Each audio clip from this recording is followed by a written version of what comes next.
आज आपके लिए हम एक बहुत ही अच्छी और शानदार वीडियो लेकर आ चुके हैं। यह वीडियो उन सभी रेल कर्मचारियों के लिए इम्पोर्टेंट रहने वाली है जो वर्तमान में लेवल 1, लेवल 2 के कर्मचारी है, लेवल 3 के कर्मचारी है और प्रमोशन पाकर वह लेवल 5 में गुड्स गार्ड की पोस्ट पर पहुंचना चाहते हैं और जीडीसी के माध्यम से वह तैयारी कर रहे हैं कि जैसे ट्रैकमैन हो गए या अन्य जिन पोस्ट को थोड़ा कम मौका मिलता है एलडीसी के माध्यम से, वह जीडीसी के माध्यम से गुड्स गार्ड बनना चाहते हैं। तो यह वीडियो उनके लिए बहुत ही खास और शानदार रहने वाली है, क्योंकि दोस्तों अभी हाल ही में नॉर्थन रेलवे के द्वारा जीडीसी के माध्यम से एग्जाम कंडक्ट करा गया है, जिसमें गुड्स गार्ड ट्रेन मैनेजर की जो ऑफिशियल आंसर की है वो हम आपके लिए लेकर आए हैं। और ये आंसर की 120 क्वेश्चन के साथ लेकर आए हैं। टोटल 120 क्वेश्चन यहाँ पर पूछे गए हैं और बहुत ही अच्छी और शानदार क्वेश्चन है। इसमें 35 मैथ के मिलेंगे, 35 रीजनिंग और 50 क्वेश्चन आपको जीके जीएस के मिलने वाले हैं। तो बहुत ही अच्छी और शानदार रहने वाली है। ये जो एग्जाम है ये आपका 31/7/2026 को हुआ था, यानी कि अभी पिछले महीने ही ये एग्जाम हुआ है 31/7/2026 को। और ये सेकंड शिफ्ट का यानी कि एग्जाम है, जो टाइमिंग इसकी सेकंड शिफ्ट है। सब्जेक्ट है गुड्स गार्ड का ट्रेन मैनेजर और ये किसके माध्यम से? जीडीसी के माध्यम से ये एग्जाम हुआ है, जनरल डिपार्टमेंट कॉम्पिटिटिव एग्जाम। कुछ पोस्ट ऐसी होती है ग्रुप डी में जिनको ये मौका नहीं मिलता कि वह एलडीसी के माध्यम से प्रमोशन पा सकते हैं, पर उनको जीडीसी का एक बहुत अच्छा जरिया दिया गया है जिसमें वे प्रमोशन पाकर अन्य पोस्ट पर जैसे गुड्स गार्ड, ट्रेन मैनेजर या किसी भी पोस्ट पर पहुंच सकते हैं। तो आज हम आपके लिए जीडीसी की जो गुड्स गार्ड की आंसर की है वो लेकर आए हैं। जो ग्रुप डी के कर्मचारी है या कर्मचारी बनने जा रहे हैं उनके लिए भी बहुत ही इंपॉर्टेंट रहने वाली है। इस वीडियो को पूरा देखना। टोटल 120 क्वेश्चन हम एक ही वीडियो में कराएंगे और रीजनिंग और मैथ का बहुत ही अच्छा सॉल्यूशन हम आपको इसमें देंगे। तो चलिए वीडियो को शुरू करते हैं। मैं रजत कुमार पॉइंट्समैन स्वागत करता हूं आपका। तो देखिए आज का पहला क्वेश्चन है, ये जनरल अवेयरनेस का सेक्शन है। यहाँ पर जनरल अवेयरनेस के 50 क्वेश्चन टोटल पूछे जाएंगे और ये सेक्शन वाइज एग्जाम हुआ है। पहले आपके जनरल अवेयरनेस के है, फिर आपका मैथमेटिक्स है और फिर यहाँ पर रीजनिंग रहने वाला है। तो चलिए देखते हैं पहला नंबर क्वेश्चन। निम्नलिखित में से कौन सा कथन राज्य के नीति निर्देशक सिद्धांतों के बारे में सही है? तो जो राज्य के नीति निर्देशक सिद्धांत होते हैं उनको सही दर्शाता है, तो ये कौन सा ऑप्शन होगा? वे आर्थिक न्याय सुनिश्चित करने में सरकार के मार्गदर्शक होते हैं। जो आपके नीति निर्देशक तत्व होते हैं वो क्या करते हैं? वे आर्थिक न्याय सुनिश्चित करने में और सरकारों के मार्गदर्शन करने में इम्पोर्टेंट होते हैं। तो नीति निर्देशक तत्व यानी कि किसके लिए इम्पोर्टेंट होंगे? आर्थिक सुनिश्चित करने के लिए और यानी कि न्याय के और मार्गदर्शक यानी कि करने के लिए। तो ऑप्शन नंबर 3 इसका राइट आंसर रहने वाला है। क्वेश्चन नंबर 2 देखते हैं। देखिए 2 में कहा है कि रेलवे कन्वेंशन कमेटी के सदस्यों को भारत में निम्नलिखित में से किस प्राधिकारी द्वारा मनोनीत किया जाता है? तो जो रेलवे कन्वर्सेशन होते हैं, कमेटी होती है, कमेटी सदस्यों को भारत के निम्नलिखित में से किस प्राधिकार द्वारा मनोनीत किया जाता है? तो ये लोकसभा के अध्यक्ष द्वारा। तो लोकसभा के अध्यक्ष द्वारा ही जो रेलवे कन्वर्सेशन कमेटी होती है उनका चयन किया जाता है। क्वेश्चन नंबर 3 देखते हैं। 3 में कहा है कि कार्य के संबंध में निम्नलिखित में से कौन सा कथन सत्य है? तो कार्य सभी बलों के लिए पद स्वतंत्र राशि होती है। तो ये कैसी राशि होती है? सदिश राशि होती है। कार्य सभी बलों के लिए पद स्वतंत्र राशि होती है। तो ऑप्शन नंबर 4 इसका राइट आंसर रहेगा। W बराबर किसके होता है? F इंटू एस के। तो F इंटू एस इसका राइट आंसर रहेगा, यानी कि कार्य बराबर किसके होता है? बल गुना विस्थापन के। तो ऑप्शन नंबर 4 इसका राइट आंसर रहेगा। क्वेश्चन नंबर 4 देखते हैं। देखिए 4 में कहा है कि 1907 में स्टटगार्ट है में आयोजित एक अंतर्राष्ट्रीय समाजवादी सम्मेलन में भारत के बाहर पहली बार वंदे मातरम शब्दों के साथ भारतीय तिरंगे ध्वज का प्रारंभिक संस्करण किसने फहराया था? तो ये किसने किया था? स्टटगार्ट में ये किया था मैडम भिकाजी कामा। तो मैडम भिकाजी कामा ने 1907 में भारतीय तिरंगे को फहराया और साथ में वंदे मातरम शब्द का प्रयोग भी किया था। क्वेश्चन नंबर 5 देखते हैं। देखिए 5 में कहा है कि निम्नलिखित में से कौन सी गतिविधि को जीवन की परिभाषा विशेषता के रूप में नहीं लिया जाता? तो कौन सी गतिविधि है जिसको जीवन की परिभाषा विशेषता के रूप में नहीं लिया जाता? तो ये चलने या दौड़ने जैसी दृश्यता गतिविधियों को। तो ये इसका जो राइट आंसर रहेगा ऑप्शन नंबर 4 राइट आंसर रहने वाला है। क्वेश्चन नंबर 6 देखते हैं। देखिए 6 में कहा है कि वेब ब्राउजर किस प्रकार के कंप्यूटर प्रोग्राम होते हैं? तो जो वेब ब्राउजर होते हैं वे किस प्रकार के कंप्यूटर प्रोग्राम होते हैं? तो वो होते हैं आपके सॉफ्टवेयर। वेब ब्राउजर क्या होते हैं? सॉफ्टवेयर होते हैं। क्वेश्चन नंबर 7 देखते हैं। देखिए 7 में कहा है कि निम्नलिखित में से कौन सा कंप्यूटर की एक एप्लीकेशन नहीं है। तो कंप्यूटर की एक एप्लीकेशन नहीं है, वो कौन सी है? तो इसमें से 4 ये दिए गए, बैंकिंग भी है, हेल्थ केयर भी है और एजुकेशन भी है। तो ये फोटोसिंथेसिस है, ये नहीं, कंप्यूटर की एक एप्लीकेशन नहीं है। फोटोसिंथेसिस क्या होता है? प्रकाश संश्लेषण होता है जो पौधों में होता है। तो ऑप्शन नंबर 1 इसका राइट आंसर रहेगा। क्वेश्चन नंबर 8 देखते हैं। देखिए 8 में कहा है कि भारत में संविधान की 9वीं व्याख्याओं और न्यायिक समीक्षा के दायरे के विस्तार के माध्यम से परिलक्षित न्याय की सक्रिया की अवधारणा, इनके अवधारणा निम्नलिखित में से किस अवधि के दौरान शुरू की गई? तो ये किस समय की गई थी? ये 1970 के दशक में की गई थी। तो 1970 इसका राइट आंसर रहेगा। क्वेश्चन नंबर 9 देखते हैं। देखिए 9 में कहा है कि निम्नलिखित में से कौन सा भारत की अर्थव्यवस्था में वैश्वीकरण का परिणाम है? तो वैश्वीकरण का कौन सा परिणाम इसमें हो सकता है? तो यह है बहिस्रोतन। तो बहिस्रोतन इसका राइट आंसर रहेगा। क्वेश्चन नंबर 10 देखते हैं। देखिए 10 में कहा है कि ओलंपिक पदक विजेता, यानी कि ओलंपिक पदक जीतने वाले प्रथम भारतीय बैडमिंटन खिलाड़ी कौन थे? तो ये कौन थे? साइना नेहवाल। तो साइना नेहवाल इसका राइट आंसर रहेगा, ऑप्शन नंबर 3। तो ऑप्शन नंबर 3 इसका राइट आंसर रहने वाला है। नेक्स्ट देखते हैं क्वेश्चन नंबर 11 देखते हैं। देखिए 11 में कहा है कि भारत के निम्नलिखित में से किस राज्य में कोंकणी प्रमुख रूप से बोली जाती है? तो जो कोंकणी भाषा है वो भारत के किस राज्य में बोली जाती है? तो वो बोली जाती है गोवा में। तो गोवा इसका राइट आंसर रहेगा। तो गोवा में कोंकणी भाषा को बोला जाता है।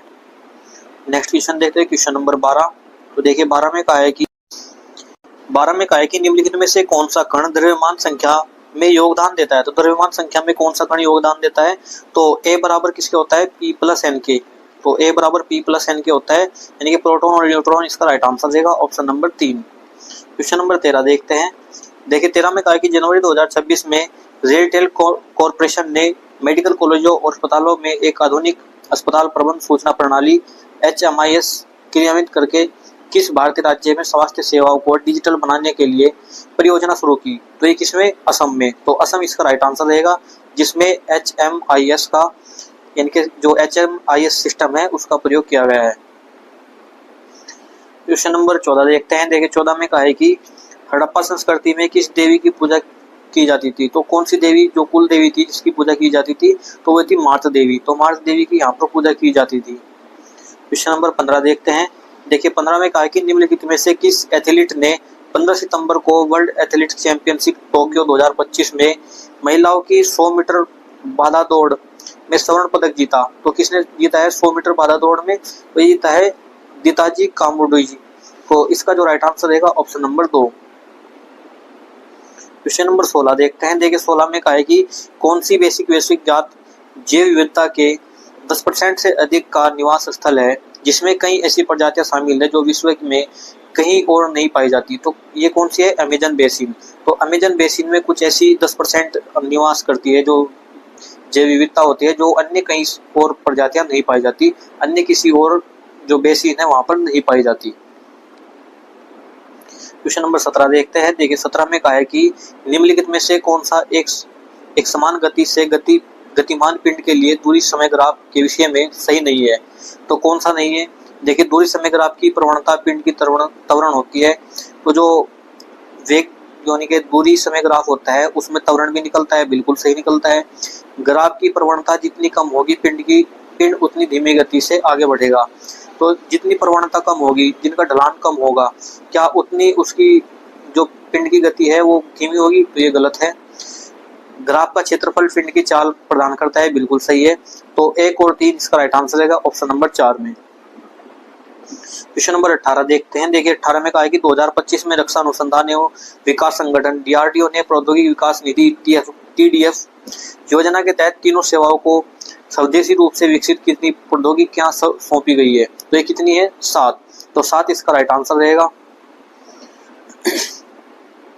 क्वेश्चन नंबर 19 देखते हैं। देखिए 19 में कहा है कि उत्तरायणांत तब होता है, यानी कि उत्तरायण तब होता है जब सूर्य निम्नलिखित में से किस अक्षांश पर प्रत्यक्ष रूप से सिरोपित होता है? तो ये किस पर होता है? कर्क रेखा पर। जब सूर्य कर्क रेखा पर होगा तब क्या होगा? उत्तरायण होगा। तो इसका जो राइट आंसर रहेगा ऑप्शन नंबर 4। क्वेश्चन नंबर 20 देखते हैं। देखिए 20 में कहा है कि भारत में गेहूं मुख्य रूप से किस मौसम की फसल है? तो जो गेहूं है वो किसकी फसल है? तो ये रबी की फसल होती है। गेहूं, सरसों, ये सब किसकी फसल होती है? ये होती है रबी की फसल। क्वेश्चन नंबर 21 देखते हैं। 21 में कहा कि HNO3 का आणविक द्रव्यमान 63 है। तो इसका जो द्रव्यमान है वो कितना है? 63 है। हमको पूछा है कि ऑक्सीजन का कितना होगा। देखिए ऑक्सीजन का कितना होगा, तो ऑक्सीजन का कितना होता है? परमाणु क्रमांक 8 होता है और उसका जो आणविक द्रव्यमान होगा वो कितना होगा? 16 होगा। तो 16 इसका राइट आंसर रहेगा, ऑप्शन नंबर 2। क्वेश्चन नंबर 22 देखते हैं। देखिए 22 में कहा है कि निम्नलिखित में से कौन सा कारक भारत में कृषि की विविधता में योगदान नहीं है? तो कौन सा कारक है जो भारत में कृषि की विविधता में योगदान नहीं देता है? तो यह है एक समान भू आकृति। एक समान भू आकृति है जो कृषि की इनके विभिन्नता में योगदान नहीं देता है। क्वेश्चन नंबर 23 देखते हैं। देखिए 23 में कहा कि 24 सितंबर 2025 को परीक्षण की गई अग्नि प्राइम मिसाइल जिसका मारक क्षमता 2000 किलोमीटर तक है को सटीक रूप से डैश के रूप में वर्गीकृत किया गया है। तो जो सितंबर 2025 में 24 सितंबर 2025 में परीक्षण किया गया है अग्नि प्राइम मिसाइल का, जिसकी मारक क्षमता 2000 किलोमीटर है, तो उसको किस सटीक रूप से डैश के रूप में वर्गीकृत किया गया है? तो ये किया गया है IRBM। तो किसके रूप में? IRBM, intermediate range ballistic missile. तो इंटरमीडिएट रेंज बैलिस्टिक मिसाइल इसका राइट आंसर रहेगा, ऑप्शन नंबर 2।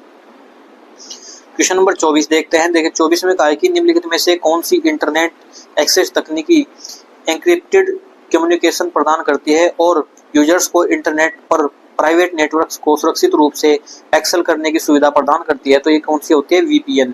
तो VPN इसका राइट आंसर रहेगा, ऑप्शन नंबर 1।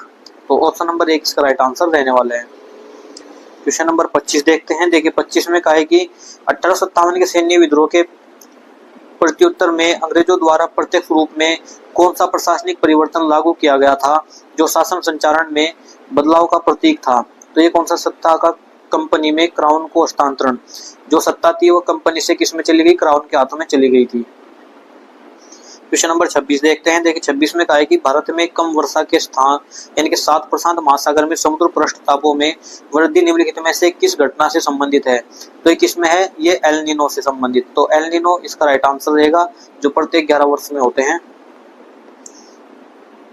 क्वेश्चन नंबर 27 देखते हैं। देखिए 27 में कहा है कि भारत सरकार के अनुसार जुलाई 2023 में आकस्मिक बाढ़ ने किस राज्य में कई शक्ति स्टेशनों के कामकाज को बुरी तरह से बाधित किया गया? तो जुलाई 2023 में किस आकस्मिक बाढ़ के कारण? तो ये हिमाचल प्रदेश में 2023 में एक जुलाई के महीने में बाढ़ आई थी, जिस कारण से शक्ति स्टेशनों कामकाज को बुरी तरह से बाधित किया गया था। तो ऑप्शन नंबर 3 इसका राइट आंसर रहेगा।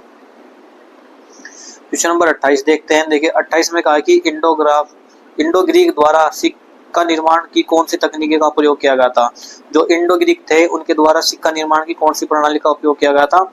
तो ये थी डाई स्ट्रक तकनीकी। तो डाई स्ट्रक तकनीकी इसका राइट आंसर रहेगा, ऑप्शन नंबर 3। क्वेश्चन नंबर 29 देखते हैं। देखिए 29 में कहा है कि पंडित जवाहरलाल नेहरू ने निम्नलिखित में से किसे आधुनिक भारत के मंदिर के रूप में वर्णित किया गया है? तो आधुनिक भारत का मंदिर किसको कहा गया है? तो ये कहा है बांध को। तो बांध इसका राइट आंसर रहेगा, ऑप्शन नंबर 1। क्वेश्चन नंबर 30 देखते हैं। 30 में कहा है कि नर तथा मादा युग्म के संलयन में आरंभ होने वाला जनक को क्या कहा जाता है? तो जब नर और मादा के जो संयुग्मन होता है उसमें संलयन होता है, इसको बोलते हैं जाइगोट या लैंगिक जनन। तो ऑप्शन नंबर 2 इसका राइट आंसर रहेगा। क्वेश्चन नंबर 31 देखते हैं। देखिए 31 में कहा है कि वित्तीय समायोजन ग्रामीण क्षेत्रों में आय असमानता को कम करने में सहायक करता है। कौन सा प्लेटफॉर्म असंगठित श्रमिकों के लिए एकीकृत डिजिटल डेटाबेस प्रदान करता है? तो ये कौन सा है? ई श्रम पोर्टल। तो ई श्रम पोर्टल इसका राइट आंसर रहेगा, ऑप्शन नंबर 2। क्वेश्चन नंबर 32 देखते हैं। देखिए 32 में कहा है कि भारतीय संविधान के अनुच्छेद 279 ए के अनुसार जीएसटी परिषद जो केंद्र और राज्यों के एक संयुक्त मंच होगा की अध्यक्षता किसके द्वारा की जाएगी? तो ये किसके द्वारा की जाएगी? केंद्रीय वित्त मंत्री। तो केंद्रीय वित्त मंत्री द्वारा 279 ए के जीएसटी परिषद में केंद्र और राज्यों के बीच संयुक्त मंच होगा। क्वेश्चन नंबर 33 देखते हैं। देखिए 33 में कहा कि 1857 के विद्रोह के संदर्भ में 1856 के सामान्य सेवा भर्ती अधिनियम में सिपाहियों से क्या अपेक्षा की गई थी?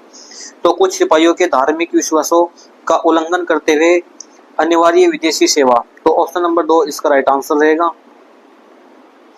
क्वेश्चन नंबर 34 देखते हैं। देखिए 34 में कहा कि फसलों की समय पर बुआई किसान के लिए किस प्रकार का लाभदायक होगी। तो किस प्रकार लाभदायक होगी, इसमें खरपतवारों के साथ प्रतिस्पर्धा से बचा जा सकता है। तो ऑप्शन नंबर 4 इसका राइट आंसर रहेगा। क्वेश्चन नंबर 35 देखते हैं। देखिए 35 में कहा कि एक विद्यार्थी किसी अवतल दर्पण के ध्रुव और मुख्य फोकस के बीच में कोई वस्तु रखता है। इस परिदृश्य में बनने वाला प्रतिबिंब सर्वोत्तम वर्णन निम्नलिखित में से होगा। तो ये कौन सा होगा, आभासी होगा, बड़ा होगा, दर्पण के पीछे होगा। तो ये कैसा दर्पण है, ये ऐसा दर्पण है एक, और जो वस्तु है वो कहाँ पर रखी है, ये ध्रुव P हुआ और ये फोकस दूरी F हुई, और ये वस्तु कहाँ पर रखी है, यहाँ पर। तो जो इसका प्रतिबिंब बनेगा वो कैसा बनेगा, तो वो बनेगा, तो ये वस्तु के पीछे बनेगा और बड़ा बनेगा। और कैसा होगा, अब ये होगा आभासी, तो आभासी बड़ा दर्पण के पीछे। क्वेश्चन नंबर 36 देखते हैं। देखिए 36 में कहा है कि नवंबर 2025 में आयोजित G20 शिखर सम्मेलन के दौरान विश्व नेताओं की बैठकों का आधिकारिक स्थल कौन सा शहर था। तो ये कौन सा था 2025 में जहां पर G20 शिखर सम्मेलन किया गया, तो ये था जोहान्सबर्ग। तो जोहान्सबर्ग इसका राइट आंसर रहेगा ऑप्शन नंबर 2। क्वेश्चन नंबर 37 देखते हैं। देखिए 37 में कहा है कि नवंबर 2025 में किस भारतीय राज्य सरकार ने अल्पसंख्यकों के लिए सामुदायिक सुविधाओं के लिए विकास पर और पुनः स्थापन हेतु 200 करोड़ के आवंटन की घोषणा की गई है। तो जो अल्पसंख्यक समुदाय है उनकी जो पुनर्स्थापन है उसके लिए 200 करोड़ की एक योजना की गई है। तो वो कहाँ पर की गई है, तो आंध्र प्रदेश में। तो आंध्र प्रदेश इसका राइट आंसर रहेगा ऑप्शन नंबर 3। क्वेश्चन नंबर 38 देखते हैं। 38 में कहा कि निम्नलिखित में से किस देवता से कर्नाटक का पारंपरिक नृत्य डोलू कुनिथा तो ये संबंधित है। तो डोलू कुनिथा किससे संबंधित है, भगवान शिव से। तो भगवान शिव इसका राइट आंसर रहेगा ऑप्शन नंबर 1। क्वेश्चन नंबर 39 देखते हैं। 39 में कहा है कि यदि किसी धारा में लगा विद्युत पंखा 50 मिनट में 1.5 एम्पीयर की धारा देता है तो परिपथ में आवेश प्रवाह क्या होगा। तो आवेश की दर क्या होती है, क्यों बराबर क्या होता है, IT के। किसके बराबर होता है, क्यों बराबर IT के। I का मान 1.5 है और T का मान दिया है 50 मिनट। इसको सेकंड में बदले तो किस में आ जाएगा, 6 में, यानी कि 60 में। पॉइंट हटाएंगे, 0 बढ़ाएंगे, 15 पंजे 75, 6 450, तो 450 यानी कि 4500 इसका राइट आंसर रहेगा। क्वेश्चन नंबर 40 देखते हैं। देखिए 40 में कहा है कि कंप्यूटर की प्रथम पीढ़ी निम्नलिखित में से किस घटना का उपयोग किया गया है। तो प्रथम पीढ़ी में किस यानी कि घटक का उपयोग किया गया है, तो कौन सा घटक था, ये वैक्यूम ट्यूब पर आधारित थे। किस पर आधारित थे, वैक्यूम ट्यूब पर ही आधारित थे जो प्रथम पीढ़ी के कंप्यूटर थे। क्वेश्चन नंबर 41 देखते हैं। 41 में कहा कि सामान्यतः किस पोषी स्तर पर जीवों की संख्या सबसे कम होती है। तो ये किस पर होती है, तृतीय स्तर पर। जो मांसाहारी स्तर होते हैं, तृतीय स्तर होता है, इन पर इनकी जो संख्या है वो सबसे कम होती है। क्वेश्चन नंबर 42 देखते हैं। 42 में कहा है कि नवंबर 2025 में सरकार द्वारा 29 श्रम कानूनों को 4 श्रम संहिताओं में विलय करने के बाद महिलाओं को रात्रि शिफ्ट सहित सभी प्रतिष्ठानों में काम करने की अनुमति देने वाला प्रावधान निम्नलिखित में से किस संहिता के अंतर्गत आता है। तो ये व्यावसायिक सुरक्षा और स्वास्थ्य और कार्य शर्त संहिता 2020 में। तो 2020 इसका राइट आंसर है ऑप्शन नंबर 1। क्वेश्चन नंबर 43 देखते हैं। देखिए 43 में कहा है कि भारतीय अर्थव्यवस्था में हेड काउंट अनुपात सामान्यतः होता है। तो हेड काउंट अनुपात किसमें होता है, गरीबी रेखा से नीचे जीवन यापन करने वाली आबादी के अनुपात का आकलन करना। तो ऑप्शन नंबर 2 इसका राइट आंसर रहेगा। क्वेश्चन नंबर 44 देखते हैं। देखिए 44 में कहा है कि जब एथेनॉल वायु में पूर्ण रूप से जलता है तो उससे बनने वाली मुख्य उत्पाद क्या होती है। जब एथेनॉल को जलाया जाता है तो क्या बनता है, कार्बन डाइऑक्साइड और जल। तो कार्बन डाइऑक्साइड और जल इसका राइट आंसर रहेगा ऑप्शन नंबर 2। क्वेश्चन नंबर 45 देखते हैं। देखिए 45 में कहा है कि निम्नलिखित में से कौन सा भारत में उष्णकटिबंधीय सदाबहार वनों का व्यावसायिक वृक्ष नहीं है। तो इनमें से कौन सा नहीं है, तो सागौन। सागौन इसमें से जो उष्णकटिबंधीय वन होते हैं, सदाबहार वन होते हैं भारत में, उनका एक व्यावसायिक वृक्ष नहीं है। क्वेश्चन नंबर 46 देखते हैं। देखिए 46 में कहा है कि निम्नलिखित में से किसने 1606 में उत्तरी कोरोमंडल तट पर पेटापुली में अपना पहला कारखाना स्थापित किया। तो ये कहाँ पर किया, डच ईस्ट इंडिया कंपनी ने पाटली इनके पेटापुली में किया था।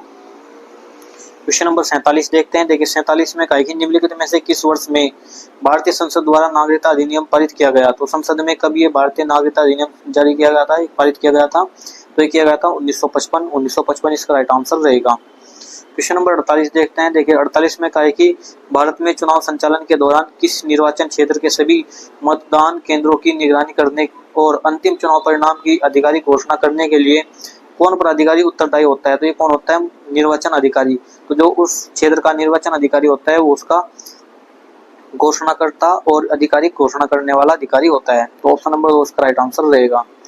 क्वेश्चन नंबर 49 देखते हैं। देखिए 49 में कहा है कि धातु के निष्करण के संबंध में निम्नलिखित में कौन सा कथन सही है? तो एक कथन दिया है कि उच्च अभिक्रियाशीलता श्रेणी में आने वाली सभी धातुओं को पिघलते हुए इसके विद्युत अपघटन द्वारा निष्कासित किया जाता है, और मध्यम अभिक्रियाशीलता श्रेणी की धातु प्रकृति में सल्फाइड और कार्बोनेट के रूप में पाई जाती है। ऑक्साइड की तुलना में सल्फाइड धातु निष्कासित करना आसान है। तो ए और बी इसका राइट आंसर रहेगा, सी इसका राइट आंसर नहीं होगा।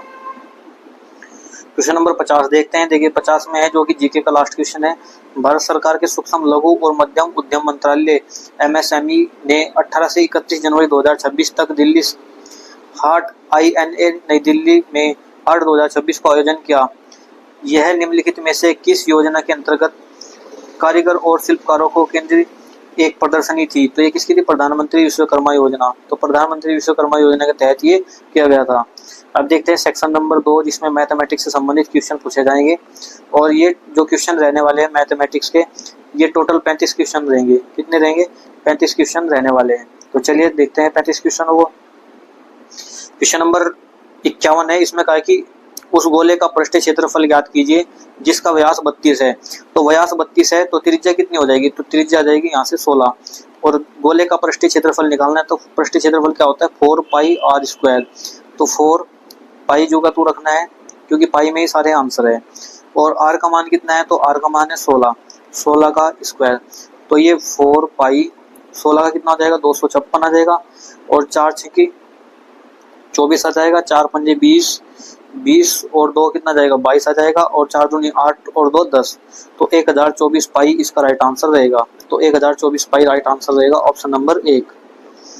क्वेश्चन नंबर 52 देखते हैं। देखिए 52 में कहा है कि एक व्यापारी ऑयल पेंट के एक बॉक्स पर 300 रुपये अंकित करता है और इस पर 15% की छूट पर बेचता है। खरीद के साथ वह 22.80 रुपये मूल्य का एक पेंटिंग ब्रश मुफ्त देता है।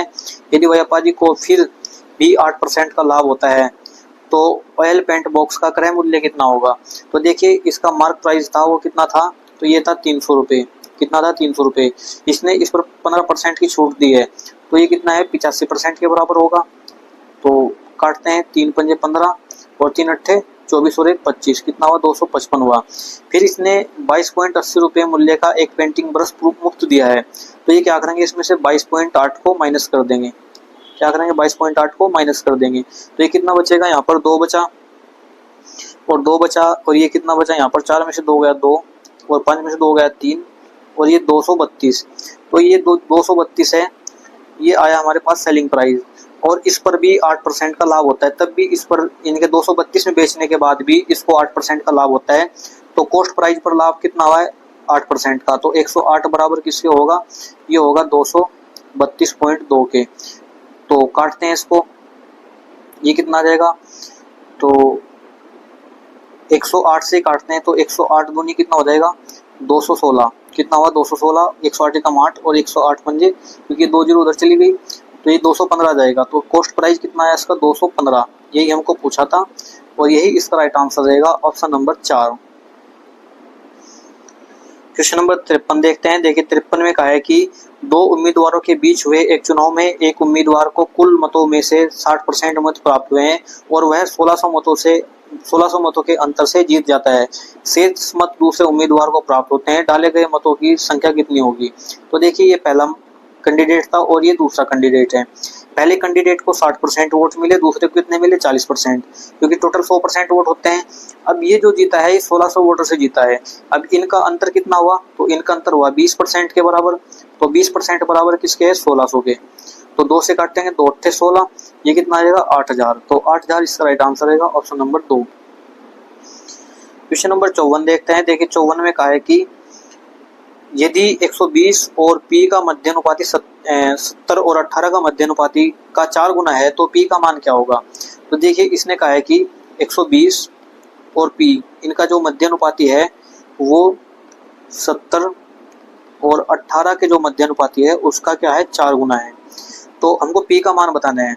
तो देखिए ये रूट है, इनसे रूट खत्म हो जाएगा, तो ये बचेगा यहाँ पर 120 p बराबर 70 गुणा 18 गुणा 4, 0 से 0 कट जाएगी और 6 दूनी 12, 6 तिया 18, 2 से काटेंगे 2 दूनी 4, तो ये हो जाएगा 3 दूनी 6 सत्ते 42।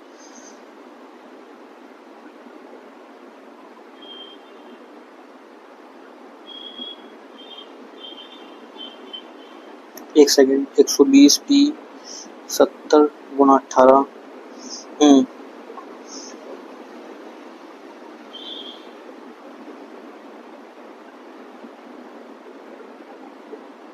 एक सेकेंड, ये जब स्क्वायर करेंगे तो ये 16 हो जाएगा। कितना हो जाएगा? ये 16 हो जाएगा। इस 4 ना होकर कितना होगा? 16 होगा। तो इसको काटेंगे, ये कितना कटेगा? 2 अट्ठे 16, तो कितना 7 या 21 और 21 गुना 8 कितना हो जाएगा? 21 अट्ठे 168 हो जाएगा। तो 168 इसका राइट आंसर है, क्योंकि जब हम स्क्वायर हटाते हैं, इनके स्क्वायर रूट हटाते हैं, तो ये दोनों और की गुणा करनी होती है, तो ये पूरे की ही इसकी गुणा होगी यहाँ से और इसकी गुणा होगी, इनके इसका स्क्वायर होगा यहाँ से, तो इनका रूट हट जाएगा और ये 4 का स्क्वायर कितना हो जाएगा? 16 हो जाएगा। क्वेश्चन नंबर 55 देखते हैं। देखिए 55 में कहा है कि एक नाव स्थिर जल में 24 किलोमीटर प्रति घंटा की चाल से चल रही है। यदि धारा की चाल 10 किलोमीटर प्रति घंटा है तो नाव द्वारा धारा की दिशा में 136 किलोमीटर की दूरी तय करने में कितना समय लगेगा? तो धारा को किस दिशा में जाना है? इनके नाव को जाना है धारा की दिशा में, तो जिस तरफ धारा बह रही है उसी तरफ नाव को जाना है, तो चाल क्या हो जाएगी? जुड़ जाएगी। तो जो जल की चाल है वो कितनी है? स्थिर जल में जो नाव की चाल है वो 24 है और जल धारा की चाल है वो कितनी है? 10 है, तो ये कितना हो जाएगा? 34। कितना हो गया? 34 किलोमीटर प्रति घंटा और 136 किलोमीटर इसको जाना है। तो टाइम बराबर क्या होता है? तो ये होता है डिस्टेंस अपॉन स्पीड। तो डिस्टेंस कितनी है? 136 है और स्पीड कितनी हुई? 34। तो 34 चौका कितना होता है? 136 होता है, तो 4 इसका राइट आंसर रहेगा, ऑप्शन नंबर 2। तो 4 घंटे इसको यहाँ से यहाँ तक इसको जाने में लगेगा। क्वेश्चन नंबर 56 देखते हैं। देखिए 56 में कहा है कि एक फाइनेंस एजेंट वार्षिक रूप से संयोजित होने वाली 4% वार्षिक चक्रवृद्धि ब्याज की दर पर कुछ धनराशि उधार लेता है और अर्धवार्षिक रूप से संयोजित होने वाले 6% वार्षिक चक्रवृद्धि ब्याज पर की दर से उधार देता है। यदि वह वर्ष के अंत में 125.4 रुपये अर्जित करता है तो उसे कितनी धनराशि प्राप्त होगी? देखिए यदि हम इसको यानी कि जो सामान्य मेथड होता है उससे करेंगे तो बहुत समय लगेगा, पर हम इसको शॉर्ट मेथड से करेंगे। देखिए ये जो 4% की राशि है ये कितने वर्ष के लिए है? 1 वर्ष के लिए उधार दी जाती है वार्षिक रूप से। तो यह जाएगा जो रेट है ये कितने परसेंट है? 4%। कितनी है? 4% है, जब 1 वर्ष के रूप में इसको ब्याज दिया गया है। अब इसने अर्धवार्षिक रूप से संयोजित किया गया है, तो अर्धवार्षिक रूप में दर कितनी है? 6% है, तो अर्धवार्षिक में 2 से भाग देंगे तो ये कितना आ जाएगा? 3%। हम अब 3% आया है तो इसको हम 3 यानी कि 2 वर्ष के लिए निकालेंगे, क्योंकि समय कितना हो जाएगा? यहाँ पर 2 हो जाएगा, क्योंकि अर्धवार्षिक है, तो 1 वर्ष को 2 में बनाएंगे तो ये 2 वर्ष हो जाएगा। अब 2 वर्ष के लिए एक संयोजित यानी कि एक जो यानी कि दर होगी उसको निकालते हैं 2 वर्ष की। तो ये निकालने का तरीका क्या होता है आपको पता होगा, यदि आपने किया है तो 3 + 3 और 3 गुणा 3/100, तो ये कितनी आ जाएगी? 6.09। कितनी आ गई? 6.09। तो आर बराबर कितनी आई है? तो आर बराबर आई हमारे पास 6.09 आई है, और यहाँ पर कितनी थी? 4 थी। अब ये आर माइनस आर करेंगे यानी कि 6.09 माइनस 4 करेंगे तो ये कितनी आ जाएगी? 2.09। तो कितने है ये? 2.09। और ये जो 2.09 है ये किसके बराबर है? 125 पॉइंट किसके बराबर है? एक सेकंड, 209.125 ये है 125 के 125.40 के बराबर, 125.40 के बराबर है। अब हम इसको यानी कि काटेंगे तो ये कटेगा 6 बार, क्योंकि 9 6 54 होता है, 4 लास्ट में कर रहे हैं, तो यह आ जाएगा यानी कि 6 बार कटेगा तो यह आ जाएगा 6000। तो 6000 इसका राइट आंसर रहेगा, ऑप्शन नंबर 2। तो पी का मान कितना है? 6000। क्वेश्चन नंबर 57 देखते हैं। देखिए 57 में कहा है कि 2 व्यक्तियों की वर्तमान आयु 1:3 के अनुपात में है। यदि इनकी आयु के बीच अंतर 36 वर्ष है तो उनकी आयु का योग कितना होगा? तो देखिए 2 व्यक्ति है, एक पहला व्यक्ति है, एक दूसरा व्यक्ति है। इनकी जो आयु के बीच में अनुपात है वो कितना दिया है, 1:3 का अनुपात दिया है।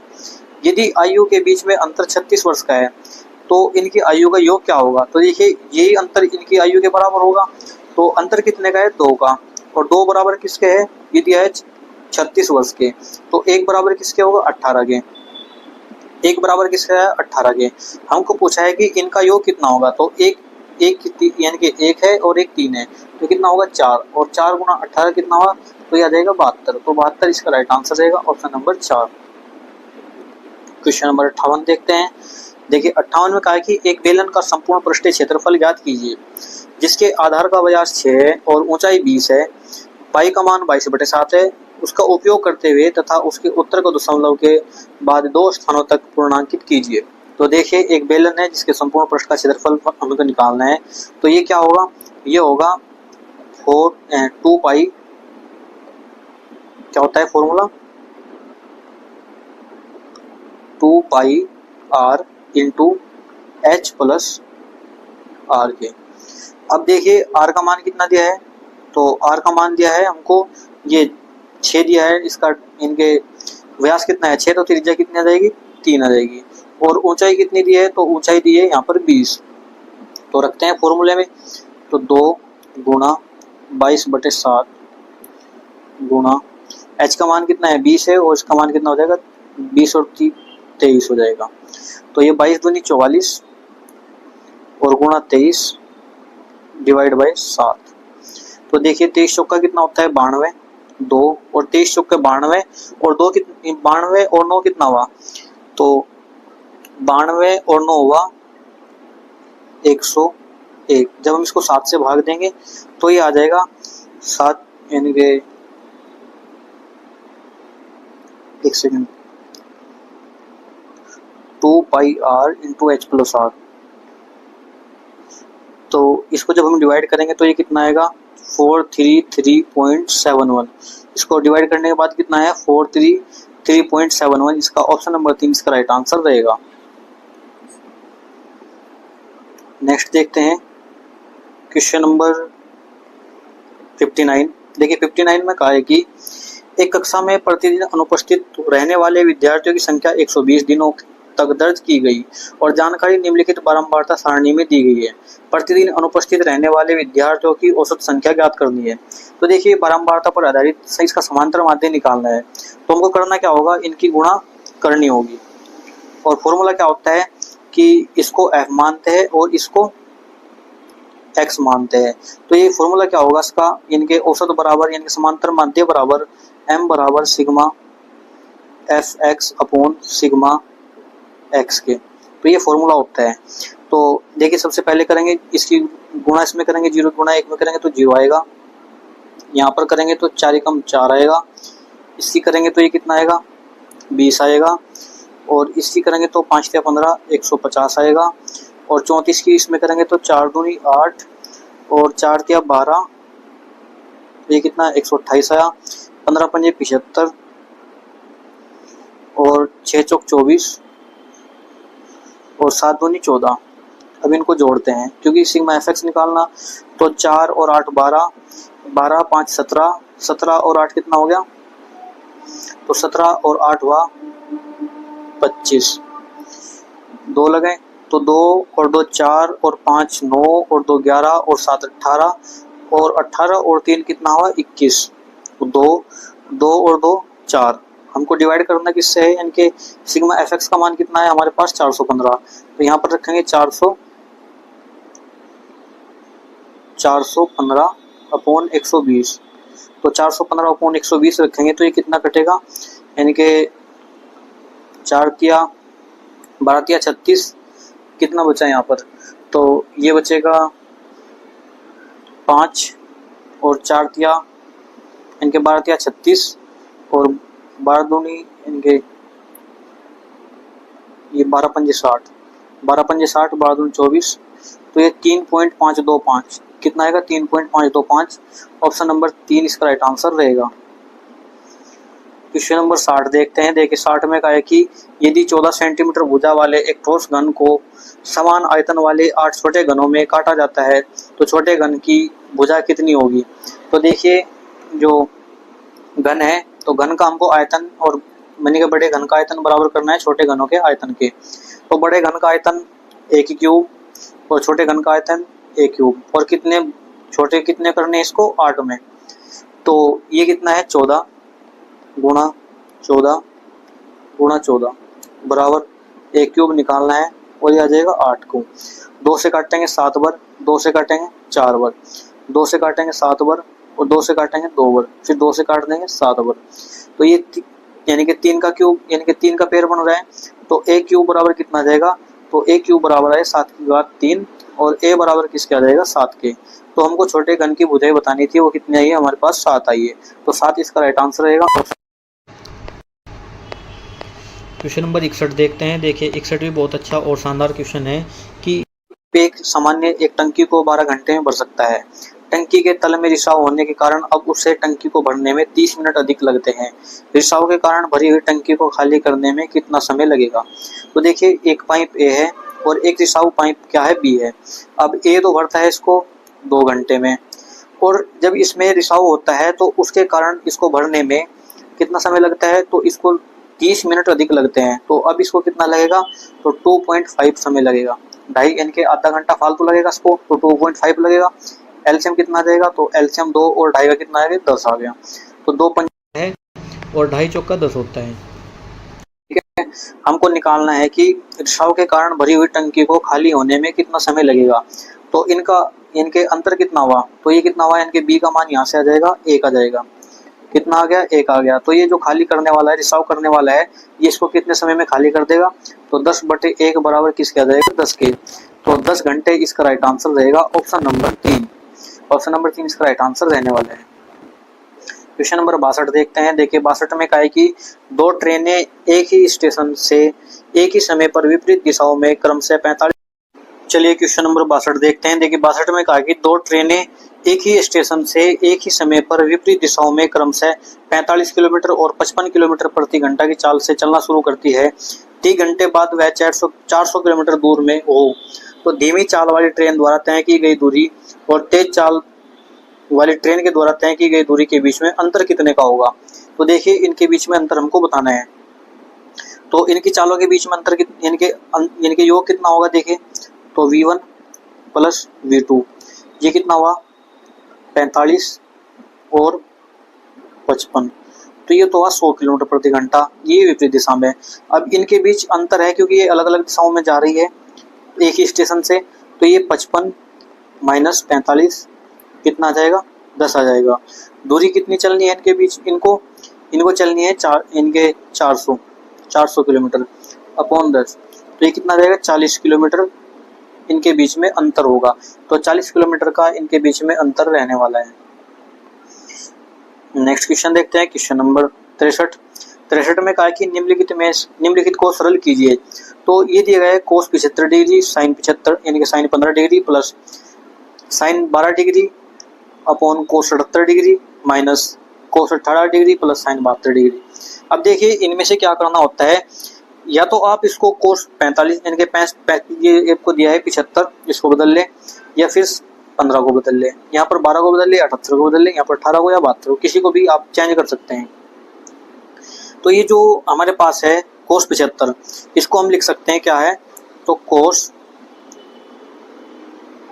90 माइनस 15 लिख सकते हैं अपॉन साइन 15 के। अब कोस 90 माइनस थीटा बराबर क्या होता है साइन थीटा यानी कि साइन 15 अपॉन साइन 15। तो ये कट जाएगा। यहाँ पर कितना बचेगा 1। इसी प्रकार यहाँ पर करते हैं तो यहाँ पर भी कितना बचेगा 1 बचेगा। तो 1 प्लस 1 माइनस 1 तो 1 से 1 कट जाए क्या बचेगा हमारे पास 1। तो 1 इसका राइट आंसर रहेगा ऑप्शन नंबर 3। क्वेश्चन नंबर 64 देखते हैं। देखिए 64 में कहा है कि अमन उतना ही कार्य कर सकता है जितना बिट्टू और कलारा। तो अमन उतना कार्य कर सकता है जितना बिट्टू और कलारा कर सकते हैं। अमन और बिट्टू मिलकर एक कार्य को 9 घंटे में करते हैं और 36 मिनट में 9 घंटे और 36 मिनट में इसको पूरा कर सकते हैं और क्लारा इसे 48 घंटे में पूरा कर सकती है। तो बिट्टू अकेले इस कार्य को पूरा करने में कितना समय लेगा? तो देखिए, एक तो अमन हुआ, तो अमन के द्वारा जो किया गया कार्य है वो बिट्टू और क्लारा के द्वारा किया गया कार्य के बराबर है। अब इसने कहा कि अमन और बिट्टू, कौन? अमन और बिट्टू इस कार्य को 9 घंटे 36 मिनट में करते हैं। तो 9 घंटे 36 मिनट, इसको टोटल घंटे में बदलते हैं तो 6 से 36 यानी कि 12 तिया 36 और 12 पंजे 60, तो ये आ जाएगा 9 पंजे 45 बटे 3 यानी कि आ जाएगा 9.6। कितना आएगा? 9.6 घंटे। और क्लारा इसको 48 घंटे में पूरा करती है। तो जो क्लारा है वो कितने में करती है? 48 घंटे में। अब हमको निकालना है यानी कि a प्लस बी बराबर कितने में? 9.6 घंटे में। और c इसको करती है यानी कि 48 घंटे में। कितने में करती है? 48 घंटे में। एलसीएम कितना आ जाएगा? तो एलसीएम आ जाएगा 96 और ये आ जाएगा 10 भर और ये आ जाएगा 2 भर। यहाँ से हमको b का मान यानी कि अब देखिए हमारे पास a प्लस बी का मान कितना है? 10 आया है और c का मान कितना है? 2 आया है। तो यहाँ पर हम रखते हैं इसमें, यहाँ पर हम a बराबर किसका मान रखते हैं? c का। तो इसमें हम रखते हैं a का मान, तो ये कितना आ जाएगा? b plus c plus b बराबर किसके है? 10 के। और c का मान भी कितना है? 10 के। तो 2b बराबर किसके आ जाएगा? तो 2b बराबर आ जाएगा, इसका मान 2 है और 2 माइनस 10 बराबर किसके आ जाएगा? 8 के। और 2 चौक 8, तो b का मान कितना है? तो यहाँ से b का जो मान प्राप्त हुआ है हमको, ये प्राप्त हुआ है 4। c का मान कितना आया है हमारे पास? 2। हम a का मान निकाल सकते हैं, तो b और c का मान प्राप्त हुआ है 4 और 2 6, तो a का मान कितना हो जाएगा? ये आ जाएगा 6 के बराबर, क्योंकि यहाँ से हम निकाल सकते हैं। अब हमको पूछा है कि बिट्टू अकेले इस कार्य को कितने समय में पूरा कर देगा। तो बिट्टू कौन है? यानी कि बिट्टू ये है, तो ये कितना काम करता है घंटे में? 4। तो 96 काम करने हैं इसको। कितने काम करने? 96। कितने में? 24 चौके 96, तो ये कितने घंटे में कंप्लीट कर देगा? 24 घंटे। 24 घंटे इसका राइट आंसर रहेगा ऑप्शन नंबर 2। क्वेश्चन नंबर 65 देखते हैं। देखिए 65 में कहा है कि एक पाइप किसी टंकी को 6 घंटे में भर सकता है, जबकि दूसरा पाइप पूरी तरह भरी हुई टंकी को 30 मिनट में खाली कर सकता है। यदि टंकी खाली होने पर दोनों पाइप एक साथ खोल दिए जाए तो टंकी का 2/3 हिस्सा भरने में कितना समय लगेगा? तो माना एक पाइप ए है जो इसको भरता है 6 घंटे में। कितने घंटे में? 6 घंटे में। और जो दूसरा पाइप है वो खाली करता है इसको 30 मिनट में। सॉरी, ये 6 मिनट में भरता है और 30 मिनट में खाली करता है।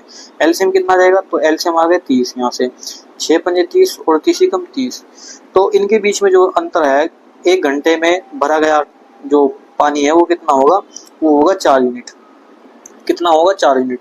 हमको जो भरना है वो पूरी टंकी का, पूरी टंकी कितनी है? 30 की, और इसका भरना है हमको 2/3 भाग। तो 2/3 बराबर किसके आ जाएगा? ये आ जाएगा 20 के।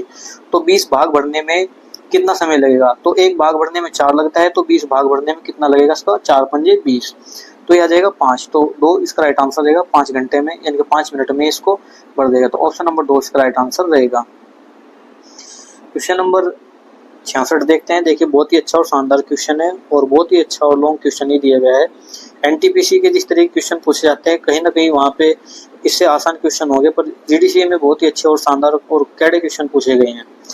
तो इसने कहा कि एक व्यक्ति 900 रुपये में कुछ नोटबुक पेन खरीदता है। प्रत्येक नोटबुक की कीमत x है और प्रत्येक पेन की कीमत x-15 है। यदि उसने 2 नोटबुक अधिक खरीदी और 5 पेन कम खरीदे हैं, तो फिर उतनी ही खर्च करता है जितने की वो पहले कर रहा था। तो मूल रूप से उसके द्वारा खरीदी गई वस्तुओं की कुल संख्या 48 है। कितनी है? 48 है। तो इसमें नोटबुक की कीमत कितनी होगी? तो ये कितना खरीदता है? 48 खरीदता है। और 2 नोटबुक, तो ये आ जाएगा 2x प्लस 5 इंटू ये x-15,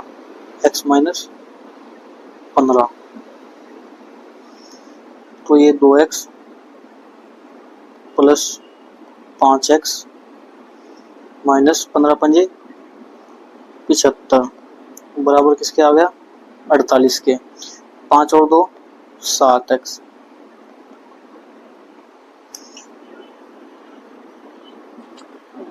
तो 7x आ गया हमारा 75।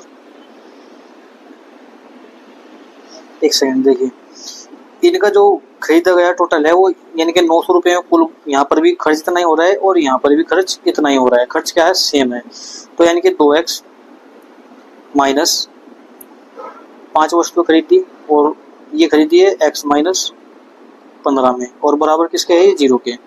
तो 2x माइनस 5x माइनस 15 पजे 75 बराबर 0 के। और ये कितना आ जाएगा, तो ये आ जाएगा यहाँ पर 3x बराबर 75 के और x बराबर किसके आ जाएगा 25 या 75 के। हमको x की वैल्यू निकालनी थी, नोटबुक की कीमत निकालनी थी, तो ये कितना आ जाएगा 25। तो 25 इसका राइट आंसर रहेगा ऑप्शन नंबर 4। क्वेश्चन नंबर 67 देखते हैं। देखिए इसमें कहा है कि क्रिकेट मैच के पहले 20 ओवरों में औसत रन 4.5 रन प्रति ओवर था। शेष 30 ओवर में 315 रनों का लक्ष्य के लिए आवश्यक रन रेट प्रति ओवर कितना होगा। तो देखिए क्रिकेट मैच के पहले 20 ओवर में कितना था औसत रन 4.5, तो 20 ओवर का जो रन रेट था वो कितना था 4.5, यानी कि कितने रन बनाए इसमें 90। लक्ष्य कितना है हमारे पास, तो लक्ष्य है 315 का, 315 रन बनाने हैं जिनमें से 90 बन चुके हैं। रन बचे कितने हमारे पास, तो रन बचे हैं हमारे पास 225 रन।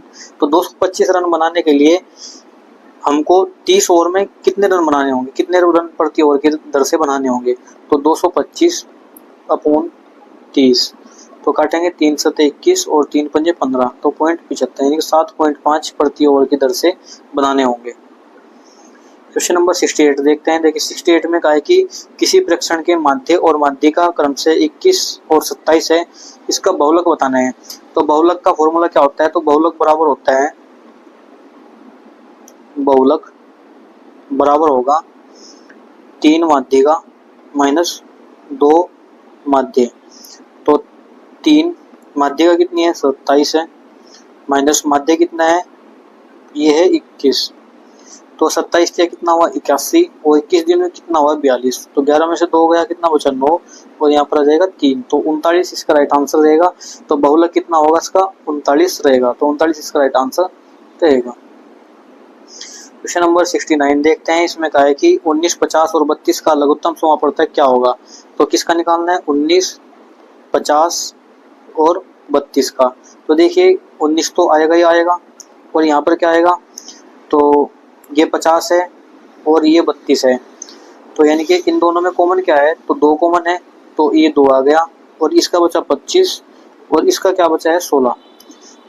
तो देखिए 25 दूनी 50 और 16 पंजे 80 और गुणा 19, तो 19 अट्ठे कितना होता है 152, कितना हुआ 152 और 2 0 6, तो ऑप्शन नंबर 2 इसका राइट आंसर रहेगा। क्वेश्चन नंबर 70 देखते हैं। देखिए 70 में कहा है कि रीता ने 4700 रुपये में एक पुराना स्कूटर खरीदा, उसकी मरम्मत पर 800 रुपये खर्च किए, यदि वह स्कूटर को 5800 रुपये में बेचती है तो उसका लाभ प्रतिशत क्या होगा। तो देखिए इसने खरीदा कितने में, कॉस्ट प्राइस क्या है इसका, तो ये है 4700 रुपये, ना 4700 रुपये में खरीदा है, प्लस 800 रुपये इसने खर्च किए हैं इसकी मेंटेनेंस में, इसके यानी कि जो सही करवाने में इसने खर्च किया है, इसमें मरम्मत करवाने में 800 रुपये। अब ये टोटल इसने यानी कि कितना पड़ गया इसको, तो ये पड़ गया है 5500 रुपये का।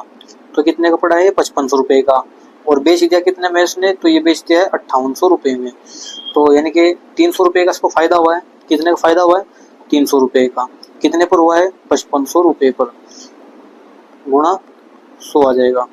तो 5 से काटेंगे 11 और 5 6 30, तो 60 बटे क्या आ जाएगा 11 और 11 पंजे 55, 5 60 बटे 11, तो 5 सही 5 बटे 11% इसका राइट आंसर रहेगा ऑप्शन नंबर 4। क्वेश्चन नंबर 71 देखते हैं। 71 में कहा है कि निम्नलिखित समीकरण में दोनों प्रश्न चिन्हों के स्थान पर कौन सा धनात्मक संख्या आनी चाहिए। तो कौन सी संख्या आनी चाहिए, यानी कि क्रॉस मल्टीप्लाई करेंगे तो ये x² आ जाएगा, यदि हम इसकी जगह x रखते हैं और इसकी भी जगह x रखते हैं, और किसके बराबर आएगा ये 240 और 15 के।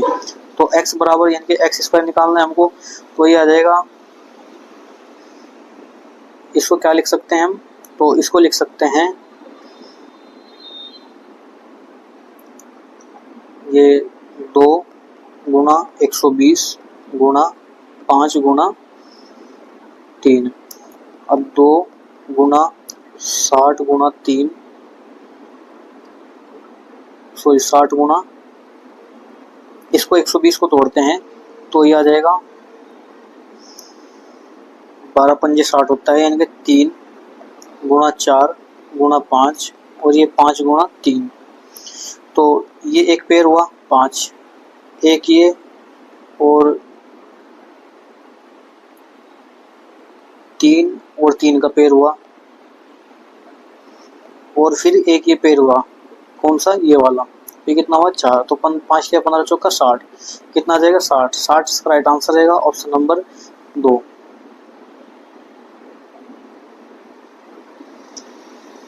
क्वेश्चन नंबर 72 देखते हैं। देखिए 72 में कहा है कि एक दुकानदार द्वारा 40 रुपये प्रति किलोग्राम और 135 रुपये प्रति किलोग्राम की कीमत वाले 2 किस्मों की अनुपात में मिलाया जाता है। चावल के 2 किस्में हैं, उनको किस अनुपात में मिलाया जाता है कि 138 रुपये प्रति किलोग्राम की दर पर बेचने पर उनको 38 रुपये का लाभ होता है। तो जो पहला चावल है और ये दूसरा चावल है, इसकी कीमत है 40 रुपये। कितनी है, ये है 40 रुपये, और इसकी कीमत कितनी है, तो ये है 135 रुपये। अब इसने दोनों को मिलाकर 138 रुपये में बेचा है, तो 138 में बेचने पर भी इसको कितने का फायदा होता है, 38% का। तो 138 गुना 100 बटे 138 आ जाएगा, तो ये कट जाएगा, यहाँ पर कितना बचेगा 100। तो ये बेचा कितना है, वास्तविक कितनी मूल्य है उसका 100। अनुपात निकालते हैं तो यहाँ पर कितना बचेगा 60, 100 माइनस 40 60, और इधर कितना बचेगा 35। तो 5 से 35 और 5 से काटेंगे 12 पंजे 60, तो 7 और 12 के अनुपात में इनको मिलाना होगा। तो 7 और 12 ऑप्शन नंबर 1 इसका राइट आंसर रहने वाला है। क्वेश्चन नंबर 73 देखते हैं। देखिए 73 में कहा है कि अमन की सैलरी में 40% की वृद्धि की जाती है और फिर 30% की कमी की जाती है, उसकी सैलरी में नेट प्रतिशत कितने रुपए की वृद्धि होगी। तो देखिए सबसे पहले क्या क्या है, 40% की वृद्धि फिर 30% की कमी। तो नेट हमको निकालना है, तो 40 माइनस 30 माइनस 40 गुना 30 अपॉन 100, 0 से 0 कट जाएगा, और ये आ जाएगा हमारे पास 40 माइनस 10 यानी कि 40 माइनस 30 बराबर कितना हुआ 10 के, और ये हुआ 4 यानी कि 4 गुना 3 बराबर किसके हुआ 12 के। बचेगा क्या हमारे पास माइनस के 2 यानी कि 2% की कमी। तो 2% की कमी इसका राइट आंसर रहेगा ऑप्शन नंबर 3, क्योंकि माइनस आया तो कमी इसका राइट आंसर रहेगा। क्वेश्चन नंबर 74 देखते हैं। देखिए 74 को किस प्रकार सोल्व किया जाता है। एक समीकरण दी है, इसको सोल्व करना है। किस पर आधारित है, ये बोर्ड मास रूल पर आधारित है। किस पर आधारित है, बोर्ड मास रूल पर। सबसे पहले हमको ब्रैकेट ओपन करने हैं, तो ये ऑफ है, पहले इसको करेंगे सोल्व। यहाँ से 2 पंजे कितना हुआ 10 हुआ, और माइनस 3 दूनी कितना हुआ 6 हुआ, तो ये कितना बचेगा यहाँ पर 4 बचा, और ये प्लस का 4 है, यानी कि ये 4 माइनस 4 ऐसे हुआ, ये कट जाएगा। यहाँ पर क्या बचेगा 14, कितना बचा है 14, और ये 24 है, तो 24 माइनस 14 बराबर किसके होगा 10 के। और जब हम 98, एक सेकेंड, यानी कि 10 दूनी 20 और 3 दूनी 6, तो ये कितना बचा, ये बचा यहाँ पर 20 माइनस 6 बराबर कितना हुआ 14 के, और ये माइनस के 14 है और ये प्लस के 14 है, तो 14 से 14 कट जाएगा, क्या बचेगा यहाँ पर 4, और 24 माइनस 4 कितने बचा है, तो ये बचा है 20 के। तो जब हम 98 को 20 से भाग देंगे तो ये कितना आएगा 4.9 आएगा, तो 4.9 ऑप्शन नंबर 2 इसका राइट आंसर रहेगा। क्वेश्चन नंबर 75 देखते हैं। देखिए 75 में कहा है कि किसी समद्विबाहु त्रिभुज की 2 भुजाएं 10.5 सेंटीमीटर लंबाई की है, जबकि तीसरी भुजा 15 सेंटीमीटर लंबाई की है। यदि त्रिभुज का क्षेत्रफल k इंटू √6 सेंटीमीटर स्क्वायर है, तो k का मान यहाँ पर हमको बताना है। तो देखिए सबसे पहले करना क्या होता है, ये त्रिभुज है हमारे पास। त्रिभुज कैसा है, समद्विबाहु त्रिभुज है जिसकी 2 भुजाएं समान है। तो 2 भुजाएं कौन सी हैं वे, तो 2 भुजाएं, एक तो 10.5 है दूसरी भी 10.5 होगी और तीसरी भुजा क्या होगी, ये 15 होगी। अब हमको इसका क्या निकालना है, क्षेत्रफल निकालना है। तो क्षेत्रफल निकालने के लिए क्या होगा, फॉर्मूला S बराबर तीनों भुजाओं का योग यानी कि A plus B plus C बटे 2। तो A कितना है 10.5 प्लस 10.5 प्लस 15 अपॉन कितना आ जाएगा 2 के। तो ये 10.5 और 10.5 कितना हुआ 21, 21 और 15 कितना हुआ, तो 21 और 15 हुआ 36। 36 को जब हम 2 से भाग देंगे तो कितना आ जाएगा, यहाँ पर आ जाएगा 18। कितना है 18। अब फॉर्मूला क्या होता है, तो फॉर्मूला होता है त्रिभुज के क्षेत्रफल का under root S into S minus A S minus B और S माइनस C के, ये फॉर्मूला होता है। अब इसमें रखते हैं तो अंडर रूट S कितना है, तो ये 18 है और 18 में से 10.5 गया तो कितना बचेगा, तो 18 माइनस 10.5 तो ये बचेगा यहाँ पर 5 और इनके 10 में 7 यानी कि 7.5। कितना बचा है 7.5, यहाँ ये 7.5 है तो गुणा यहाँ पर भी 7.5 होगा और यहाँ पर बचेगा 3। अब हम इसको सोल्व करेंगे तो ये आएगा हमारे पास, सोल्व करने के बाद आएगा, सोल्व करने के बाद ये इतना यदि आपने नोट करे तो उसका स्क्रीनशॉट लीजिए। तो इसको सोल्व करने के बाद आएगा हमारे पास 22.5 अंडर रूट 6। तो त्रिभुज का क्षेत्रफल कितना है हमारे पास 22.5 अंडर रूट 6। हमको दिया है कितना k अंडर रूट 6, तो इसको इक्वल करते हैं इसके, तो k इंटू अंडर रूट 6 के, अंडर रूट 6 से अंडर रूट 6 कटेगा तो k बराबर क्या बचेगा हमारे पास 22.5। तो 22.5 इसका राइट आंसर रहेगा ऑप्शन नंबर 3।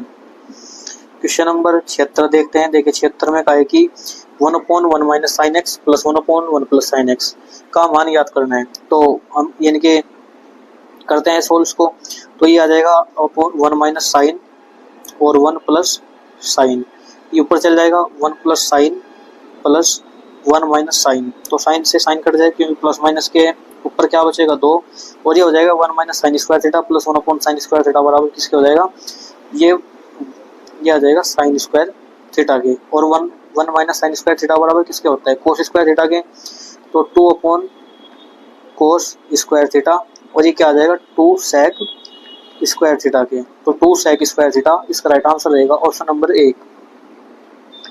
क्वेश्चन नंबर 77 देखते हैं। देख 77 में कहा है कि 2 लड़कों की वर्तमान आयु का अनुपात 8:9 है। तो एक लड़का A है और एक लड़का B है, इनकी जो आयु का अनुपात है वो कितना दिया है 8:9 दिया है। 4 वर्ष बाद उनकी आयु का अनुपात 12:13 होगा। तो 4 वर्ष बाद कितना होगा 12:13 होगा, और 16 वर्ष बाद उनकी आयु का अनुपात कितना होगा, तो 16 वर्ष बाद इनकी आयु का अनुपात हमको बताना है। तो देखिए इनके बीच में सबसे पहले हम अंतर देखते हैं कितना होता है, तो 8 के बीच में 9 के बीच में 1 का अंतर, 12 और 13 के बीच में 1 का अंतर, यानी कि इनके अनुपात के बीच जो अंतर है वो सही है। अब लेना किनका है इनका अंतर, तो 13 और 9 का अंतर कितना होता है, तो ये होता है 4 का, और 4 बराबर किसके दिया है, तो 4 बराबर दिया है 4 के, क्योंकि 4 वर्ष इसमें वृद्धि की गई है या कमी की गई है, तो 1 की वैल्यू किसके बराबर आएगी 1 के। अब जिनकी जो वर्तमान आयु है वो कितनी है, क्योंकि 8 एकम 8 और 9 एकम 9, तो वर्तमान आयु 8 और 9 ही है।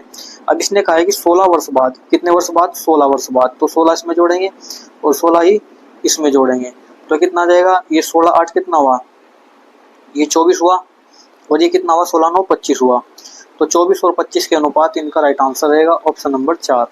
तो 24:25 राइट आंसर रहेगा। क्वेश्चन नंबर 78 देखते हैं। देखिए 78 में कहा है कि यदि एक 7 अंक की संख्या 5 7 2 1 स्टार 7 3 को 9 से पूर्ण से विभाजित किया जाता है तो स्टार के स्थान पर क्या आएगा, तो संख्या क्या है 5 7 2 1 स्टार 7 3, हमको विभाजित किससे करना है 9 से, तो 9 से विभाजित करने का नियम क्या होता है कि सभी संख्याओं या सभी अंकों का योग क्या होना चाहिए 9 से विभाजित होना चाहिए। तो 5 + 7 + 2 + 1 + स्टार + 7 + 3। अब देखिए 7 और 2 9 से कट जाएगा, 5 और 1 6, और ये कितना आ जाएगा 3, ये भी 5 और 6 कितना हुआ 5 और 1 6 और 3 कितना हुआ 9, तो ये भी 9 से कट जाएगा, अब हमारे पास क्या बचा, तो हमारे पास बचा यहाँ पर ये स्टार और ये +7। तो स्टार के स्थान पर क्या करें कि 9 प्राप्त हो जाए, तो यहाँ पर रखेंगे हम 2 + 7, तो यानी कि 2 और 7 कितना होता है, 9 कट जाएगा। तो स्टार के स्थान पर क्या रखा है हमने, 2, तो 2 ही इसका राइट आंसर रहेगा, ऑप्शन नंबर 3।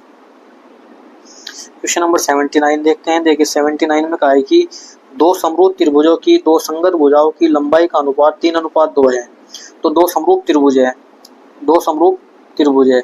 समरूप त्रिभुज का मतलब क्या हो, जिनके जो देखने पर समान रूप के होते हैं तो उनको समरूप बोलते हैं। इनकी एक भुजा की लंबाई कितनी है, इसकी एक भुजा की लंबाई 3 है और इसकी एक भुजा की लंबाई 2 है।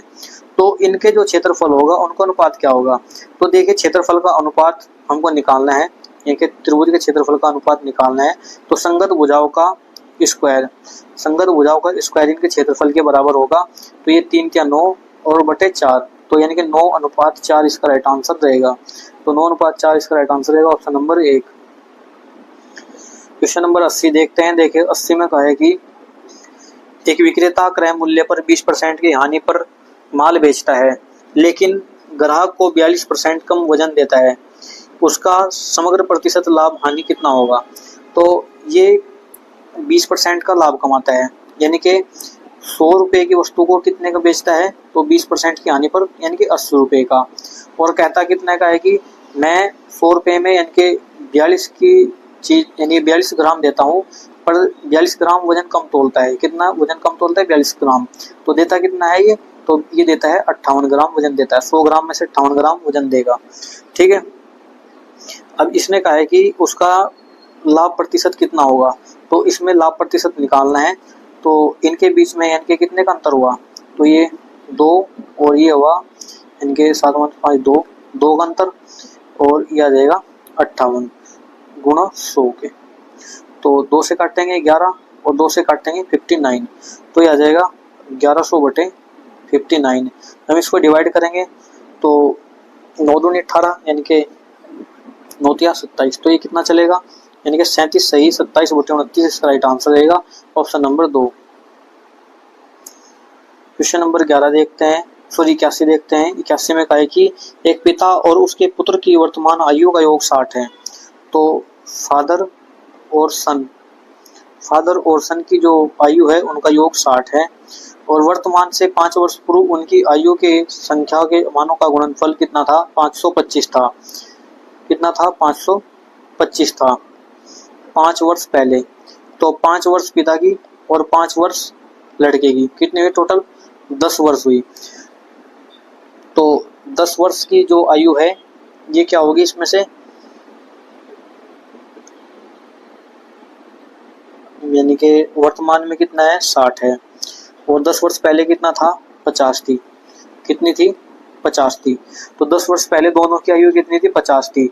तो 50 को ऐसे भाग में तोड़ना है कि पिता और पुत्र की आयु का योग करने पर कितना आएगा, 525 क्या आएगा। तो यानी कि जो संख्या में तोड़ना है हमको उसमें 5 जरूर होना चाहिए। जैसे 45 और 5 में तोड़ेंगे, यानी कि यदि पिता की 45 है तो बच्चे की 5 होनी चाहिए। तो 5 × 5 = 25, 5 × 20, 20 और 2 22, कितनी 225 आती है। अब हम तोड़ते हैं इसको 35 और 15 में। किसमें तोड़ते हैं, 35 और 15 में, यानी कि 35 पिता की हुई और 15 बच्चे की हुई। ये शॉर्ट करने का तरीका है, बाकी और लॉन्ग हो जाएगा। तो 15 × 5 = 75 और 15 × 45, 45 और 7 कितना हुआ, तो 45 और 7 हुआ 52।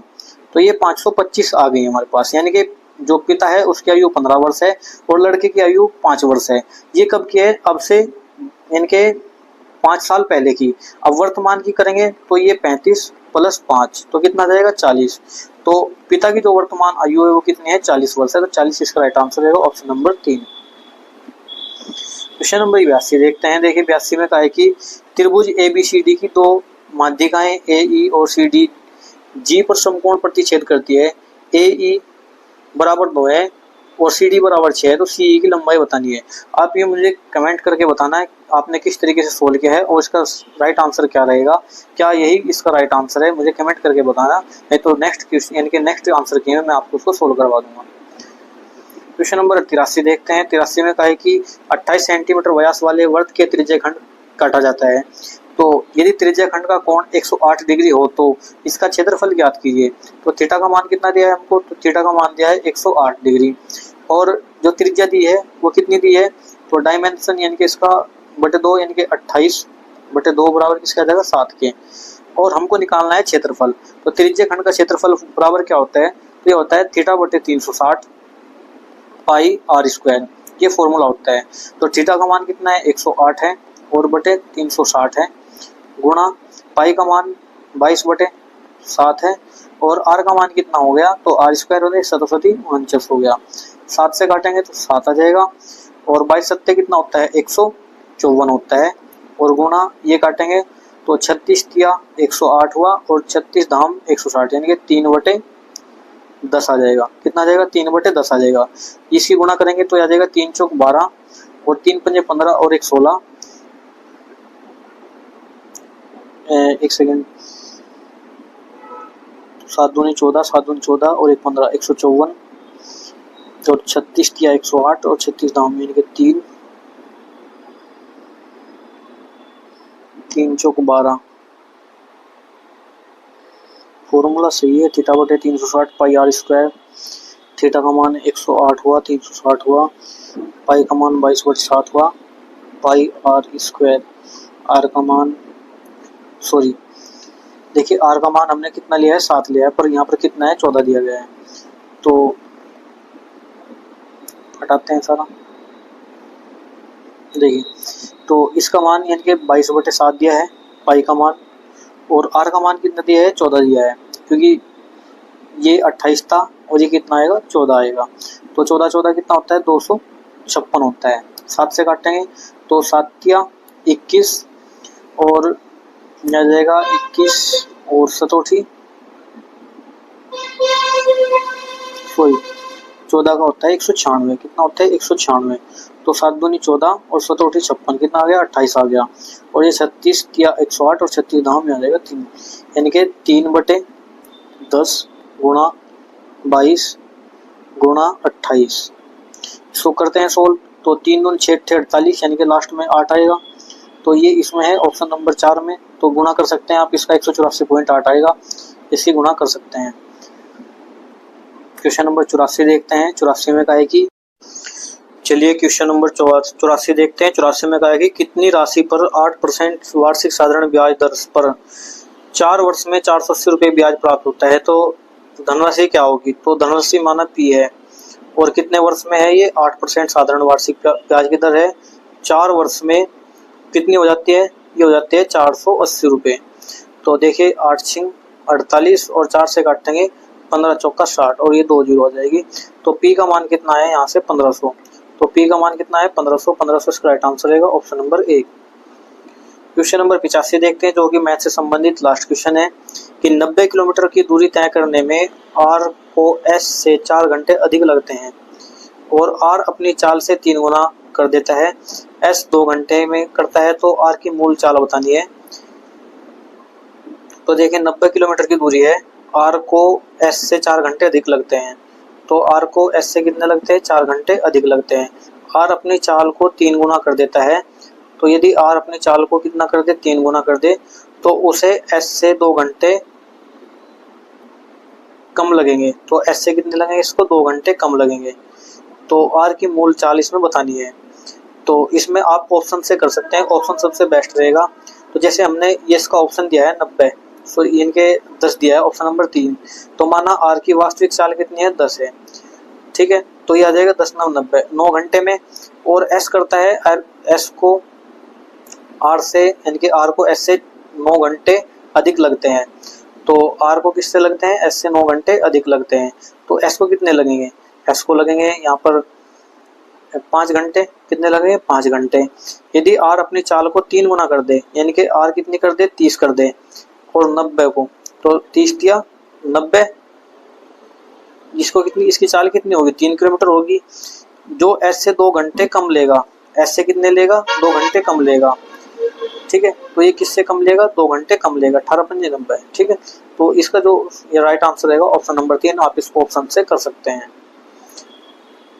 क्वेश्चन नंबर 86 देखते हैं, जो कि रीजनिंग से संबंधित पहला क्वेश्चन है इसमें कहा है कि 104 का संबंध 13 से है, 128 का संबंध 16 से है। समान तर्क का अनुसरण करते हुए 126 का यानी कि 136 का संबंध किससे है वो आपको इसमें बताना है। तो देखिए 104 का संबंध किससे है, तो 104 का संबंध है 13 से। और इसी प्रकार 128 का संबंध किससे है, तो 128 का संबंध है 16 से। हमको बताना है कि 136 का संबंध इनमें से किससे होगा। तो देखिए 13 अट्ठे कितना होता है, 104 होता है, और 16 अट्ठे कितना होता है, 128 होता है। तो हम इसको 8 से डिवाइड करेंगे तो 8 एकम 8 और कितना आ जाएगा, ये बचेगा 5 8 56। तो इसका मान कितना है, 17। तो 17 इसका राइट आंसर रहेगा ऑप्शन नंबर 3। नेक्स्ट क्वेश्चन देखते हैं, क्वेश्चन नंबर 87 में कहा है कि HIJ के x की लंबाई अलग अलग है, x k से लंबा है। तो x है जो वो k से लंबा है, किससे लंबा है, k से, लेकिन h से छोटा है। किससे छोटा है, h से छोटा है। h i से लंबा है, तो h किससे लंबा है, h है i से लंबा, तो i से लंबा है, लेकिन j से छोटा है। किससे छोटा है, j से छोटा है। i k से लंबा है, तो i k से लंबा है, और इसने कहा कि h i से लंबा है लेकिन j से छोटा है। h है जो वो j से छोटा है। अब इसने कहा कि i k से लंबा है, तो i हुआ k से लंबा बिल्कुल, लेकिन x से छोटा है, तो i कहाँ होगा, i होगा यहाँ पर। अब इसने कहा कि x से छोटा है, कितने व्यक्ति x से छोटे हैं, तो x से छोटे कितने व्यक्ति है, 2 व्यक्ति। तो i और k x से छोटे हैं, ऑप्शन नंबर 2। क्वेश्चन नंबर 88 देखते हैं। देखिए 88 में कहा है कि एक प्रश्न के बाद 2 कथन 1 और 2 दिए गए हैं। आपको तय करना है कि कथनों के दिए गए आंकड़ों प्रश्न का उत्तर देने के लिए पर्याप्त है या नहीं। दोनों कथनों को पढ़िए और सबसे उपयुक्त उत्तर का चयन कीजिए। तो यानी कि 5 खंभों TRASH में प्रत्येक की लंबाई अलग अलग है, इसमें सबसे लंबा खंभा कौन सा होगा। तो अभी तो हमको ये क्वेश्चन पूछा है कि कौन सा खंभा लंबा हो सकता है, तो इसने कहा कि T R से छोटा है, यानी कि T किससे छोटा है, R से छोटा है, लेकिन S से लंबा है।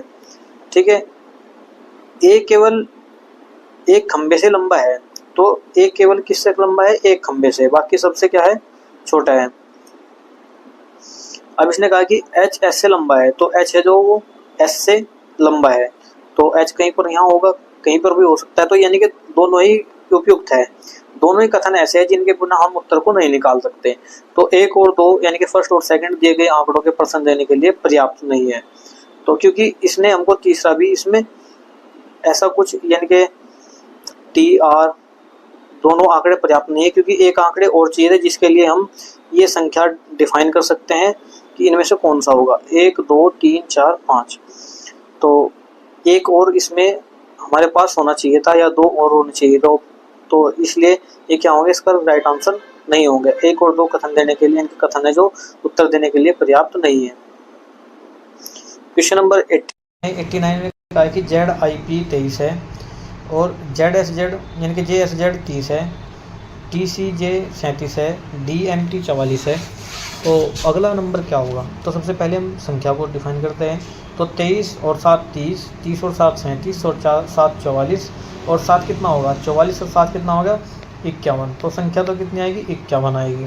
अब देखिए Z और J और T में कितने का अंतर है, 10 का, और T और D में कितने का अंतर है, यहाँ पर भी 10 का है। तो D और अगली संख्या कितनी होगी, 10 होगी। तो D कितने पर है, 4 पर, और 4 और 10 कितना हो गया, 14। 14 पर क्या होता है, N होता है, क्या होगा, N होगा। इसी प्रकार इन सभी में भी 10 का अंतर होगा। तो M कितने पर है, तो 13 पर, और 13 में 10 जोड़ेंगे तो 23 पर क्या होता है, W। 23 पर क्या होगा, W। इसी प्रकार यहाँ पर क्या आएगा, T। तो NWT 51 इसका राइट आंसर रहेगा ऑप्शन नंबर 1। क्वेश्चन नंबर 90 देखते हैं। देखिए 90 में कहा कि सभी 16 व्यक्ति उत्तर की ओर अभिमुख होकर एक पंक्ति में खड़े हैं। टिल बाएं छोर से दूसरे स्थान पर है, जबकि पोलो दाएं छोर से पहले स्थान पर है।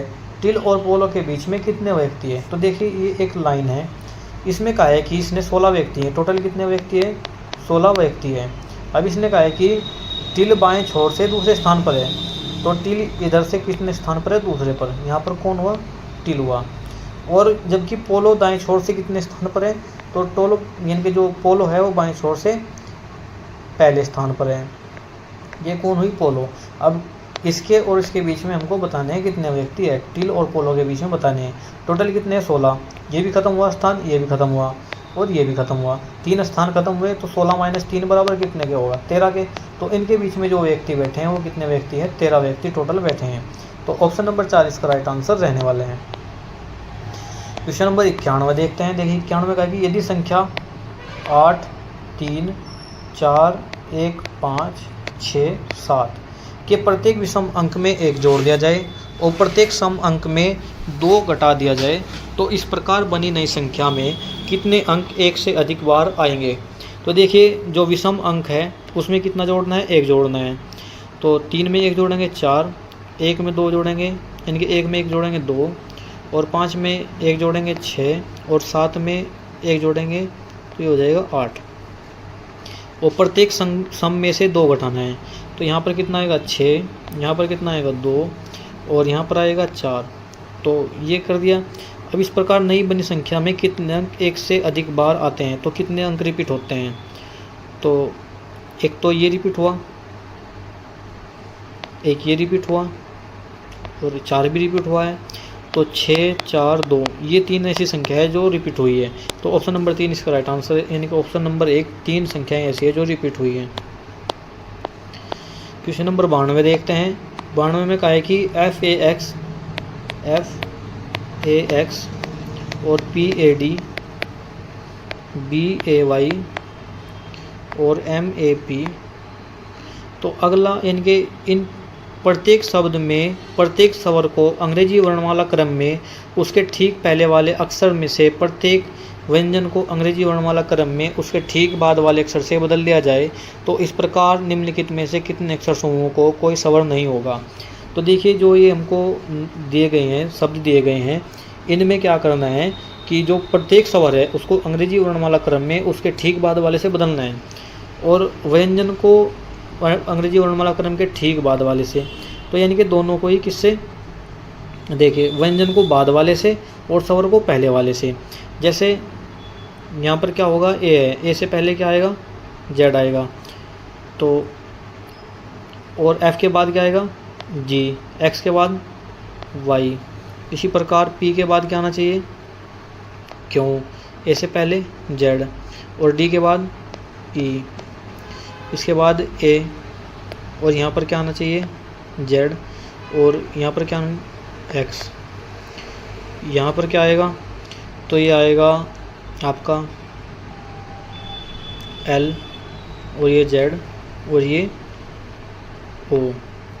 अब इसने कहा कि इस प्रकार निम्नलिखित कितने अक्षर समूह है जिसमें कोई भी स्वर नहीं है। तो ऐसे कितने समूह है जिसमें से कोई भी स्वर नहीं है।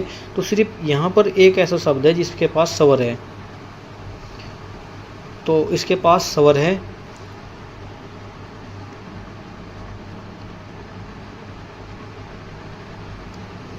देखिए जो बी है ना, ये किसके साथ बदलेगा, अगले अक्षर के साथ। तो यानी कि ये क्या होगा, सी होगा।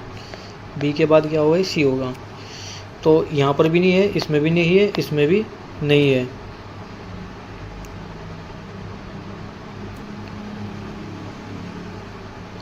तो ये 4 में से 3 ऐसे हैं जिनके पास कोई स्वर नहीं है।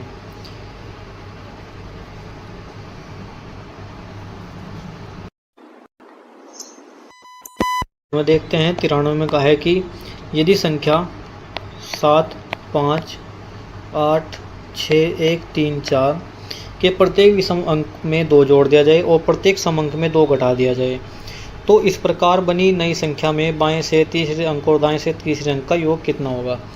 तो इसमें क्या है, जो आपका विषम है इसमें 2 जोड़ दिया जाए और सम में 2, 7 और 2 9, 5 और 2 7, ये 6, 4, 1 और 2 3, और यानी कि विषम है तो जोड़ना है, तो 3 और 2 5, और यहाँ पर आ जाएगा 2। अब इसने कहा है कि बाएं से तीसरा, तो बाएं से तीसरा यानी कि 6, और दाएं से तीसरा, तो दाएं से तीसरा 3। अब इनका योग बताना है, तो 6 + 3 बराबर किसके होगा, ये होगा 9 के। तो 9 इसका राइट आंसर रहेगा ऑप्शन नंबर 1। क्वेश्चन नंबर 94 देखते हैं। देखिए 94 में कहा है कि यदि प्लस माइनस को परस्पर करता है तो बदल और गुणा भाग को परस्पर करता है तो दी गई समीकरण को हल कीजिए। तो 12 भाग किसको परस्पर करता है, गुणा को 5 से, और प्लस किसको करता है, माइनस को 14, गुणा किसको करता है, भाग को 7, और माइनस किसको करता है, प्लस को 8, और यहाँ पर x और प्लस माइनस यानी कि माइनस ये 4, तो 7 दूनी 14 और 12 पंजे 60, और ये आ जाएगा यहाँ पर 6 बराबर x माइनस 4 के, और 6 4 10 और 60 कितना हो जाएगा 70, तो x बराबर किसके आ जाएगा 70 के, तो 70 इसका राइट आंसर रहेगा ऑप्शन नंबर 4। क्वेश्चन नंबर 95 देखते हैं। देखिए 95 में कहा है कि एक निश्चित तरीके से RP4 का संबंध किससे है, TM9 से, और IG का संबंध किससे है, तो ये KD9 से है। हमको बताना है कि NM12 का संबंध किससे होगा। तो देखिए RS छोड़कर T, K यानी कि R है, S छोड़कर T, I J छोड़कर K, तो N छोड़कर क्या होगा, यानी कि NM छोड़कर क्या होगा, O होगा, M O छोड़कर क्या होगा, यानी कि देखिए ये P है 16 पर, M कितने पर है, तो ये 13 पर है। यहाँ पर कितने का अंतर है, 3 का, तो यहाँ पर क्या आएगा, ये आएगा J, क्योंकि ये 13 पर है, ये कितने पर 10 है, तो O J से सिर्फ एक ही ऑप्शन सही है, ऑप्शन नंबर 1, तो 1 इसका राइट आंसर रहेगा। क्वेश्चन नंबर 96 देखते हैं। 96 में कहा है कि A का अर्थ प्लस है, B का अर्थ माइनस है, C का अर्थ गुणा है, तो D का अर्थ भाग है, तो निम्नलिखित का परिणाम क्या होगा जिससे 35 प्राप्त होता है। तो इन सभी 4 ऑप्शनों में आपको रखना है, हम ऑप्शन वही रखेंगे जो हमको सोल्व करना है, क्योंकि चारों में करेंगे तो समय ज़्यादा लगेगा। तो ये 100, D का अर्थ बताया है इसने भाग 2 के, B का अर्थ बताया है माइनस 25 के, और A का अर्थ बताया है प्लस 5 के, और C का अर्थ बताया है गुणा 2 के। इसको सोल्व करते हैं। ये कितना आ जाएगा, 50 माइनस 25 प्लस 5 दूनी 10, तो ये कितना आ जाएगा, 35 आ जाएगा। तो 35 ही हमको चाहिए था, तो 35 इसका राइट आंसर, यानी कि ऑप्शन नंबर 4 इसका राइट आंसर रहेगा। क्वेश्चन नंबर 97 देखते हैं। देखिए 97 में कहा है कि #GJE यानी कि इनमें से किससे संबंधित है, SVQ किससे संबंधित है। तो वही आपको अपनाना है, चारों ऑप्शन को चेक करना है कि कौन सा ऑप्शन इसमें से रखा जा सकता है। हम रखेंगे ऑप्शन नंबर 3 यानी कि ILG किससे संबंधित, JGE से। तो देखिए I यानी कि I का संबंध किससे, यानी कि 9, और ये आ जाएगा 7, ये 2 का अंतर है, यहाँ पर भी 12 और 10 2 का अंतर है, यहाँ पर भी 7 और 5 2 का अंतर है। तो इन सभी में कितने का अंतर है, 2 है। क्या इनमें 2 का अंतर है वो आपको चेक करना है। तो इसी प्रकार से इसका जो राइट आंसर रहेगा ऑप्शन नंबर 3 होगा। आप इसको चेक कर सकते हैं बहुत ही आसान तरीके से। क्वेश्चन नंबर 93 देखते हैं। देखिए 93 में कहा है कि उत्तर की ओर अभिमुख व्यक्ति पंक्ति में A B के दाईं ओर छठे स्थान पर है, C का बाईं ओर यानी कि C बाएं छोर से 5वें स्थान पर है, D दाएं छोर से 8वें स्थान पर है, A और D के बीच में 7 व्यक्ति है, B और D के बीच में M है, C M के बाईं ओर 13वें स्थान पर है, तो D के बाईं ओर से गिनने पर C का स्थान क्या होगा। तो देखिए उत्तर की ओर मुख करके बैठे हैं। इसने कहा है कि A B के दाईं ओर छठे स्थान पर है, तो जो A है वो B के दाईं ओर है, B के दाईं ओर है, और कितने स्थान पर है, ये छठे स्थान पर है। ठीक है, C बाएं छोर से 5वें स्थान पर है, तो C बाएं छोर से 5वें स्थान पर है। कितने स्थान पर है, 5वें स्थान पर है। D दाएं छोर से 8वें स्थान पर है, तो D कहाँ होगा, यानी कि दाएं छोर से 8वें स्थान पर होगा। ये 5वें पर C, छठे पर कोई और होगा, 7वें पर कोई होगा, 8वें पर कौन है, तो 8वें पर है D। इसके बाद कहा कि A और D के बीच में 7 व्यक्ति, अब इनके बीच में कितने व्यक्ति हैं, 7 व्यक्ति यहाँ पर है। B और D के बीच में M है, B और D के बीच में M है, तो B और D के बीच में कौन है, M है। C M के बाईं ओर 13वें स्थान पर है, तो जो C है ना वो M के बाईं ओर कितने स्थान पर है, 13वें स्थान पर है। तो यहाँ पर कौन है, C है,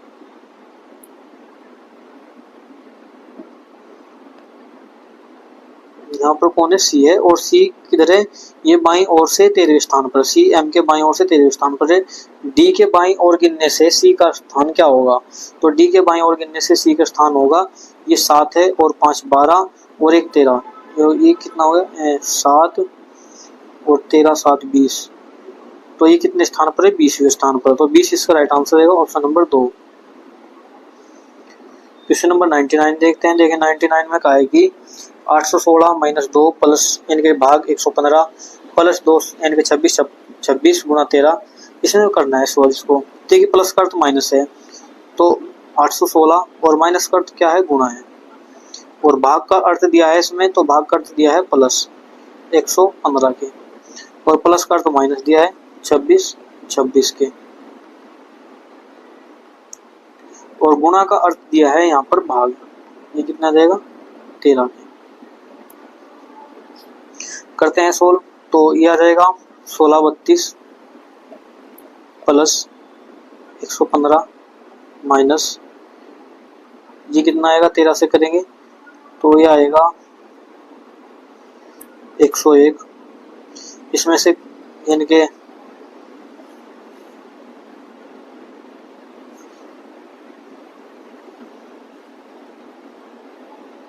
1632 हुआ, एक सेकंड दोबारा से सोल्व करते हैं। 816 माइनस को कहा है कि माइनस का अर्थ है गुणा, तो माइनस का अर्थ हुआ गुणा, फिर इसने कहा कि भाग का अर्थ है प्लस, तो भाग का अर्थ क्या हुआ प्लस, और फिर इसके बाद कहा है कि प्लस का अर्थ है, तो जो प्लस का अर्थ है वो माइनस 26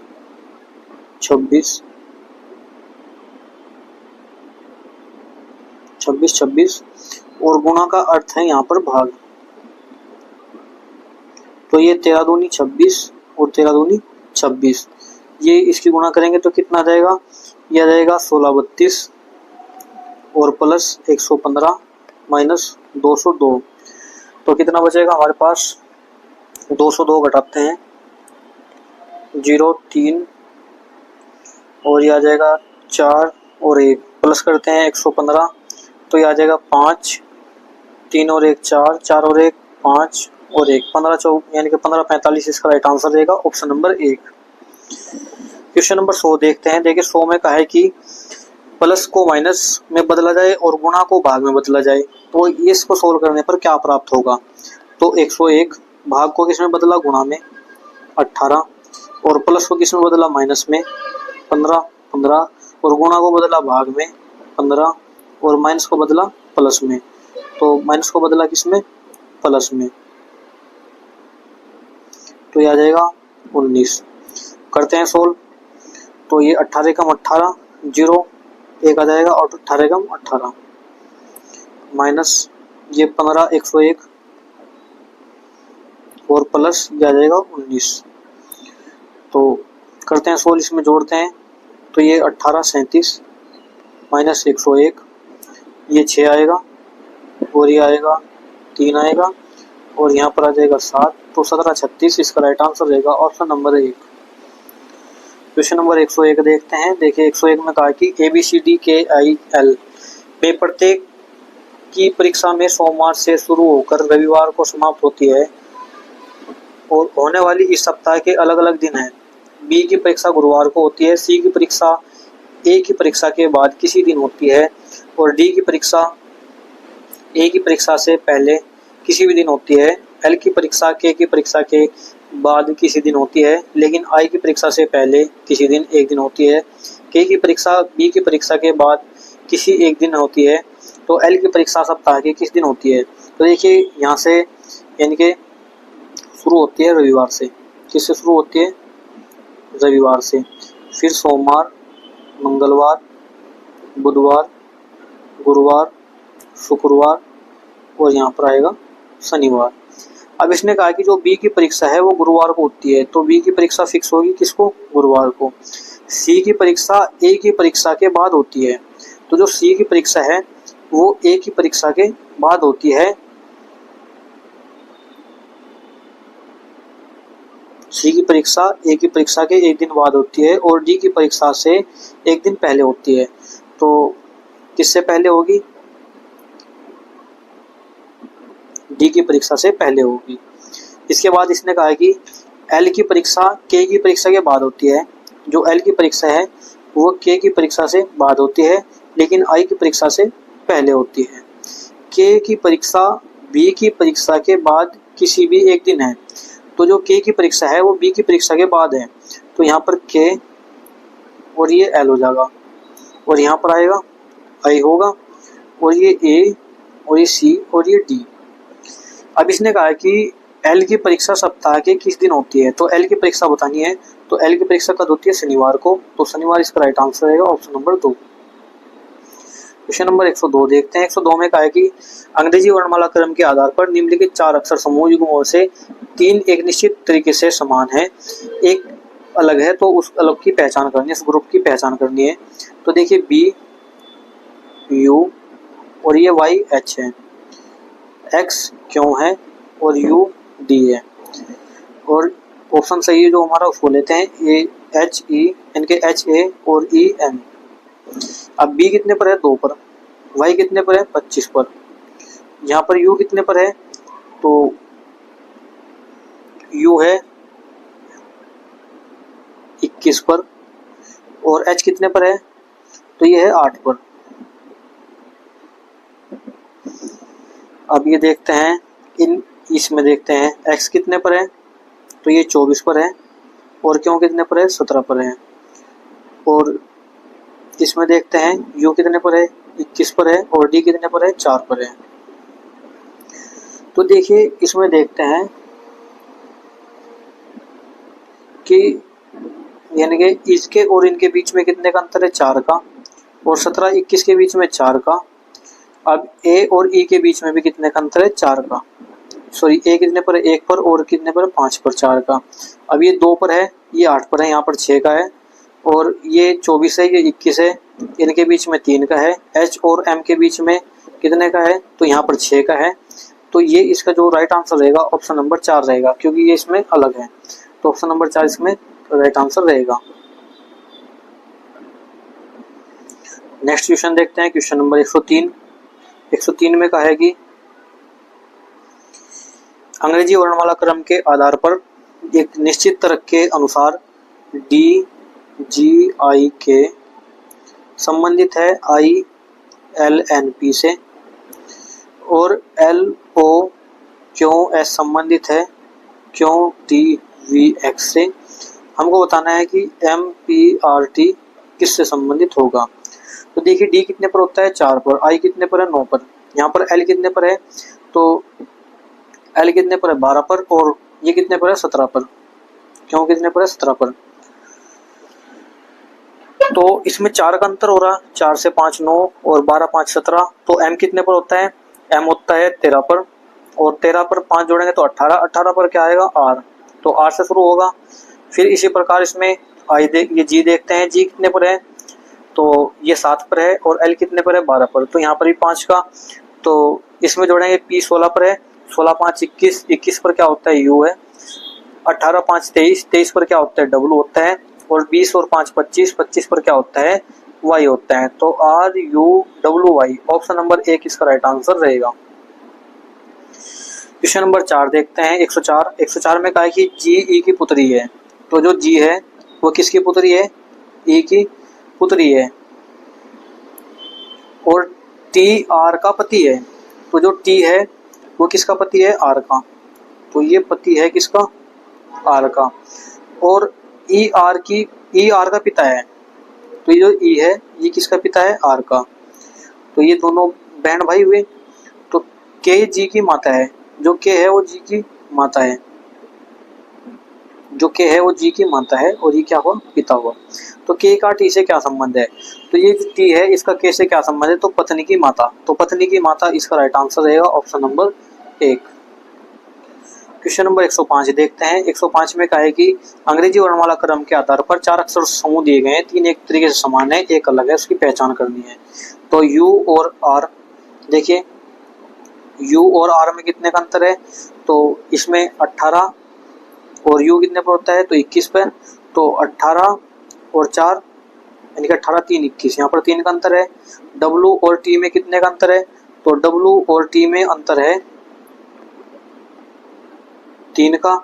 N और K में कितने का अंतर है, तो N 14 पर होता है और K कितने पर, तो 12 पर। यहाँ पर भी 3 का है। Q और N में कितने का है, तो Q 17 पर है, N कितने पर, 14 पर। यहाँ पर 3 का अंतर है। अब इसमें देखते हैं H और J में, तो H कितने पर होता है, 8 पर, और J कितने पर होता है, 3 पर, सॉरी 10 पर। तो यहाँ पर कितने का अंतर है, 2 का। क्या O और L में 2 का अंतर है, नहीं। और F और C में 2 का अंतर है, नहीं। I और F में 2 का अंतर है, तो ये भी नहीं।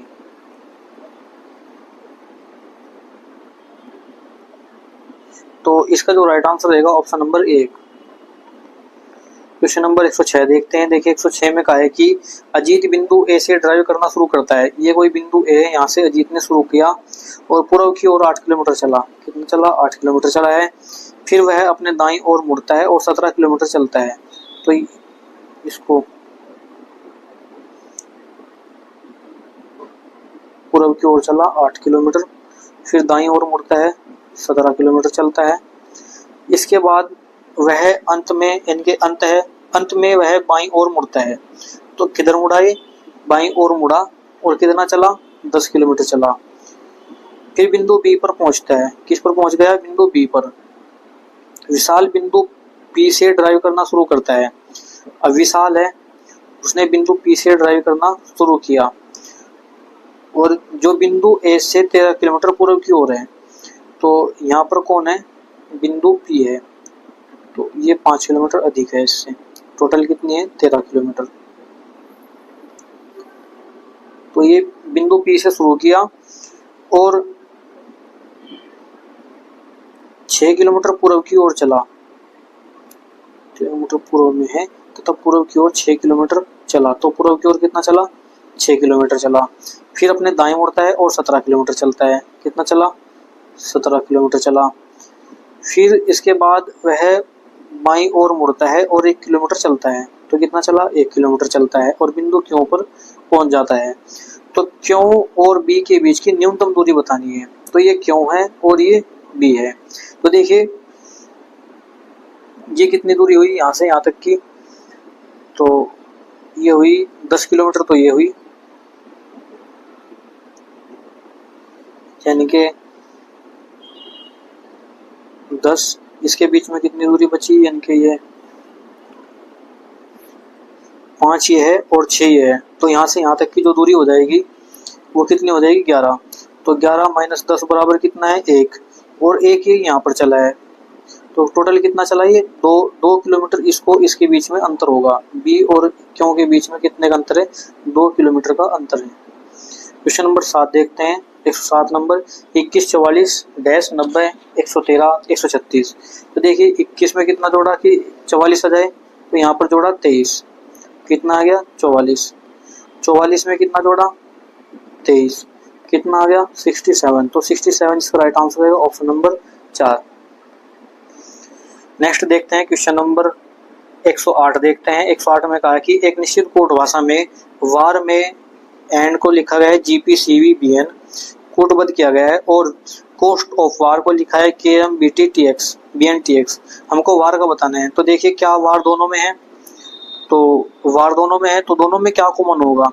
तो यहाँ पर GP भी कॉमन है और यानी कि GP है, यहाँ पर नहीं है।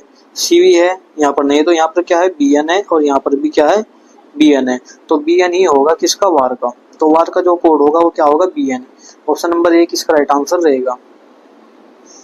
क्वेश्चन नंबर 109 देखते हैं। 109 में कहा है कि देखिए ये एक कोड दिया गया है जिसमें 2 यानी कि आपको दिए गए हैं। इसमें पहचानना है कि ऑप्शन यानी कि 4 ऑप्शन में से कौन सा ऑप्शन इससे संबंधित होगा। जैसे ये है 15 120 130 123 21 168 178 171। हमको बताना है कि कौन सा इनमें से संबंधित होगा। तो देखिए 15 अट्ठे कितना होता है 120, 21 अट्ठे कितना होता है 168, तो 6 अट्ठे 48, नहीं ये 44 है। 27 अट्ठे कितना होता है, तो 27 की जब हम 8 से गुना करेंगे तो लास्ट में कितना आएगा 6 आएगा, पर यहाँ पर कितना है 8 है, ये भी नहीं है। क्या 16 अट्ठे कितना होता है 146 होता है, नहीं 16 अट्ठे 128 होता है। 11 अट्ठे कितना होता है 88 होता है। तो ये इसका ऑप्शन नंबर 4 राइट रहेगा, ऑप्शन नंबर 4 राइट आंसर रहने वाला है। क्वेश्चन नंबर 10 देखते हैं। देखिए 10 में कहा है कि a प्लस बी का अर्थ है ए बी की पुत्री है, a माइनस बी का अर्थ है ए बी का भाई है, a गुणा बी का अर्थ है ए बी की पत्नी है, और ए भाग बी का अर्थ है कि ए बी का पिता है। तो देखिए इसको ये समीकरण दिए, इसको सोल्व करना है। तो W गुणा ई, इसने कहा कि W गुणा ई का अर्थ क्या होगा, तो W ई की पत्नी है, W ई की पत्नी है, तो ये ई डब्लू प्लस यानी कि ई माइनस आर। ई का अर्थ है कि ई भाई है किसका आर का, तो ई भाई है किसका आर का, सही है। इसके बाद देखते हैं आर भाग टी के। तो आर भाग टी का मतलब हुआ कि आर जो पिता है वो किसका है टी का, तो आर पिता है किसका टी का। और टी प्लस वाई का अर्थ है कि टी पुत्री है किसकी वाई की, तो टी पुत्री है किसकी वाई की, ठीक है। अब इसने बताया कि W और Y में क्या संबंध है, तो W और Y में क्या संबंध है, तो ये इसका क्या हुआ पति, और ये इसका पति हुआ, और ये इसका भाई हुआ, तो भाई की पत्नी हुई वो, तो ये W क्या है इसके भाई की पत्नी, किसके यानी कि R और Y में बताना था, तो ये Y है इसकी पत्नी है, तो पति के भाई की पत्नी, क्योंकि ये इसका पति R हुआ और इसका भाई E हुआ और इसकी पत्नी W हुई, तो पति के भाई की पत्नी, तो पति के भाई की पत्नी इसका राइट आंसर रहेगा ऑप्शन नंबर 4। क्वेश्चन नंबर 11 देखते हैं। 111 कि RT 125, देखिए 25 31 37 43, तो 25 6 31 6 37 और 6 43 6 कितना आ जाएगा 49, तो 49 तो हमारे पास संख्या आ गई। फिर RT R में क्या छोड़ यानी कि R S छोड़कर T, O P छोड़कर Q, L M छोड़कर N, I J छोड़कर K, तो F G छोड़कर H होना चाहिए, F G छोड़कर H होना चाहिए, तो F G छोड़कर H होना चाहिए, तो F G छोड़कर H, तो F H 49, ऑप्शन नंबर 4 इसका राइट आंसर रहेगा। क्वेश्चन नंबर 112 देखते हैं। 112 में कहा है कि निम्नलिखित अक्षर प्रतीक श्रृंखला दी गई है और प्रश्न का उत्तर दीजिए, गिनती केवल बाएं से दाएं की जानी चाहिए, ठीक है। तो प्रश्न क्या पूछा है कि ऐसे कितने अक्षर है जिसमें से प्रत्येक ठीक पहले एक अक्षर है, तो ऐसे कितने अक्षर है जिसमें प्रत्येक ठीक पहले एक अक्षर है और ठीक बाद एक प्रतीक है, यानी कि 2 अक्षर एक साथ होना चाहिए और बाद में प्रतीक होना चाहिए। जैसे यहाँ पर ये देखने को मिला है, और दूसरा कहाँ पर मिलता है ये मिलता है, तीसरा कहाँ पर मिलता है ये मिलता है, तो कितने हुए 3 हुए, तो 3 इसका राइट आंसर रहेगा ऑप्शन नंबर 4। क्वेश्चन नंबर 113 देखते हैं। देखिए 113 में कहा है कि एक प्रश्न के बाद 2 कथन दिए गए हैं, 1 और 2, निर्णय करना है कि कथन में दिए गए आंकड़े प्रश्न उत्तर देने के लिए है या नहीं, कथन को ध्यान पूर्वक पढ़े। तो 6 लोग ABCDEF एक पंक्ति में उत्तर की ओर मुख करके बैठे हैं, कितने लोग D के दाईं ओर होंगे, तो F के दाईं ओर नहीं बैठा है, F के दाईं ओर कोई नहीं है, तो F के दाईं ओर कोई नहीं है, F से सब क्या है इधर है। इसके बाद F और B के बीच में 2 व्यक्ति है, तो F और B के बीच में कितने व्यक्ति है 2 व्यक्ति है। D F के ठीक बाईं ओर है, जो D है वो F के ठीक किधर है बाईं ओर है, तो D कहाँ हुआ यहाँ हुआ, और बैठा है E B के ठीक बाईं ओर बैठा है, E है जो B के ठीक बाईं ओर बैठा है, तो E कहाँ होगा यहाँ होगा। हमको बताना था कि D के दाईं ओर कौन बैठा है, तो D के दाईं ओर F बैठा है, तो यानी कि कथन 1 और 2 में से कथन इनके एक साथ उत्तर देने के लिए आंकड़े पर्याप्त है, तो यानी कि इसके जो आंकड़े पर्याप्त है दोनों पर्याप्त है, दोनों के द्वारा इसका उत्तर दिया जा सकता है।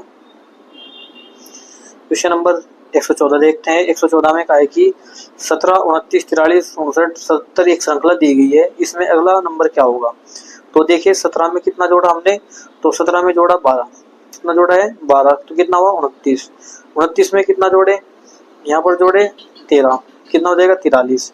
43 में कितना जोड़े 16 तो कितना हो जाएगा 59। 59 में कितना जोड़ा 18 तो कितना हुआ 77। और 77 में कितना जोड़ेंगे हम 20 तो कितना हो जाएगा 97। तो 97 इसका राइट आंसर है ऑप्शन नंबर 1। क्वेश्चन नंबर 115 देखते हैं। 115 में कहा है कि A B C S T और यू में प्रत्येक ने अलग अलग अंक प्राप्त किए हैं। केवल 2 व्यक्तियों ने ए से अधिक अंक प्राप्त किए हैं। केवल सी ने यू से अंक कम प्राप्त किए हैं। एस ने टी से अधिक अंक प्राप्त किए हैं लेकिन बी से कम प्राप्त किए हैं। तो कितने व्यक्तियों ने एस से अधिक अंक प्राप्त करे हैं? तो देखिए इसमें बताना है। इसने कहा है कि केवल 2 व्यक्तियों ने ए से अधिक अंक प्राप्त करे हैं। तो ए से अधिक कितने व्यक्ति है? 2 व्यक्ति है। कोई भी 2 व्यक्ति हो सकते हैं। टोटल कितने व्यक्ति हैं? तो टोटल व्यक्ति हैं 6 व्यक्ति। तो कितने व्यक्ति है? 6 व्यक्ति हो गए। अब इसने कहा कि केवल सी ने यू से कम अंक प्राप्त करे। केवल एकमात्र सी ऐसा है जिसने यू से कम अंक प्राप्त करे हैं, बाकी सब ने यू से क्या किए हैं? सबसे अधिक प्राप्त किए हैं। तो सी इनके सी ने यहाँ पर और यू ने से एस ने टी से अधिक अंक प्राप्त करे हैं। तो एस ने टी से अधिक प्राप्त करे हैं। एस ने टी से अधिक प्राप्त किए हैं लेकिन बी से कम करे हैं। तो कितने व्यक्तियों ने एस से अधिक अंक प्राप्त करे? तो एक व्यक्ति ऐसा है जिसने इससे अधिक अंक प्राप्त करे। तो ऑप्शन नंबर 1 इसका राइट आंसर रहेगा। क्वेश्चन नंबर 116 देखते हैं। इसमें कहा है कि एक निश्चित कोड भाषा में यूनिवर्स इनफाइट वेस्ट को लिखा जाता है लो मी का के रूप में और इनफाइनाइट प्रोड्यूस इनके एफिशिएंसी को लिखा जाता है का कूपे।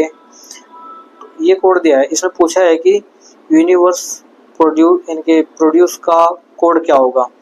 तो देखिए यूनिवर्स यहाँ पर भी है, यूनिवर्स सिर्फ यहाँ पर यूनिवर्स है और हमको प्रोड्यूस निकालना है। तो प्रोड्यूस किस में है? दूसरे में है।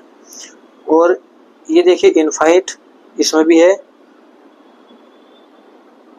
ये दोनों में है। तो देखना है कि यूनिवर्स और यूनिवर्स दोनों में क्या कॉमन है? का है।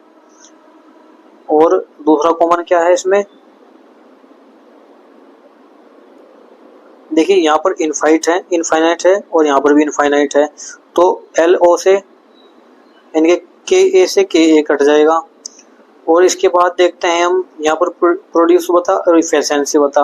तो इफिशिएंसी से इफिशिएंसी काटेंगे तो इधर से क्या कटेगा? तो ये कटेगा, देखिए का से का कटा और इधर कटेगा आपका पी से पी, इनके एफिशिएंसी से एफिशिएंसी। अब हमारे पास क्या बचा है? देखिए यूनिवर्स। तो यूनिवर्स के लिए क्या होगा कोड?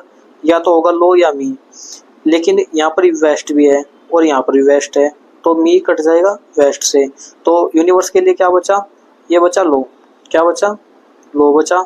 और यहाँ पर इनके जो प्रोड्यूस है इसके लिए क्या बचा? सी यू बचा। तो लो और सी यू इसका राइट आंसर रहेगा ऑप्शन नंबर 2।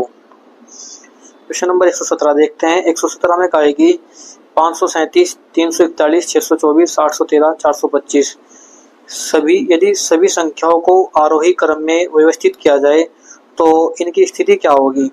तो अभी जो संख्या दी है 5, 3, 7, 3, 4, 1, 6, 2, 4 और 8, 1, 3, 8, 1, 3 और 4, 2, 5 ये दी गई है।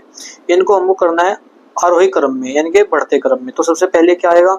तो सबसे पहले 341 आया, फिर आएगा 425 आया, फिर आएगा 532 आया, फिर आया 500 के बाद क्या आएगा?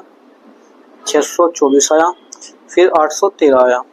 अब इसने कहा है कि कितनी संख्याएं की स्थिति अपरिवर्तित हुई। तो कितनी संख्या है जो अपनी स्थिति से अपरिवर्तित है? तो कोई भी ऐसी संख्या नहीं जो अपनी स्थिति से अपरिवर्तित है, सबकी संख्या क्या है? बदली गई है। तो ऑप्शन नंबर 3 इसका राइट आंसर रहेगा। क्वेश्चन नंबर 118 देखते हैं। देखिए 118 में कहा है कि 8 व्यक्ति 2 समांतर पंक्तियों में प्रत्येक पंक्ति में 4 व्यक्ति है इस प्रकार बैठे हैं कि आसन व्यक्तियों के बीच की दूरी समान है। एक पंक्ति ये है और एक पंक्ति ये है। पंक्ति नंबर 1 है और पंक्ति नंबर 2 है। जो पंक्ति 1 में बैठे हैं वो कौन बैठे हैं, तो वो बैठे हैं RSTU। और पंक्ति बी में कौन बैठे हैं, WXYZ बैठे हैं। अब इसने कहा कि इस प्रकार प्रत्येक व्यक्ति दूसरी पंक्ति में एक दूसरे के सामने आमने सामने बैठे हैं। जो फर्स्ट पंक्ति में है वो दक्षिण की ओर मुंह करके बैठे हैं, जो फर्स्ट पंक्ति वाले वो नीचे की ओर, और सेकंड पंक्ति वाले ऊपर की ओर मुंह करके बैठे हैं। अब इसने कहा कि कितने व्यक्ति है, 4 व्यक्ति, 1 2 3 4 एक दूसरे के सामने हैं, ठीक है। अब इसने कहा है कि RU के बाएं दूसरे स्थान पर है। तो R कहां पर है, U के बाएं दूसरे स्थान पर है। तो यहां पर कौन होगा, R हुआ, यहाँ पर R होगा। जो U के क्या है, बाएं दूसरा है, तो U का बायां यानी कि U कहाँ पर होगा, यहाँ पर। तो U का बायां इधर दूसरी तरफ क्या पड़ेगा, R पड़ेगा।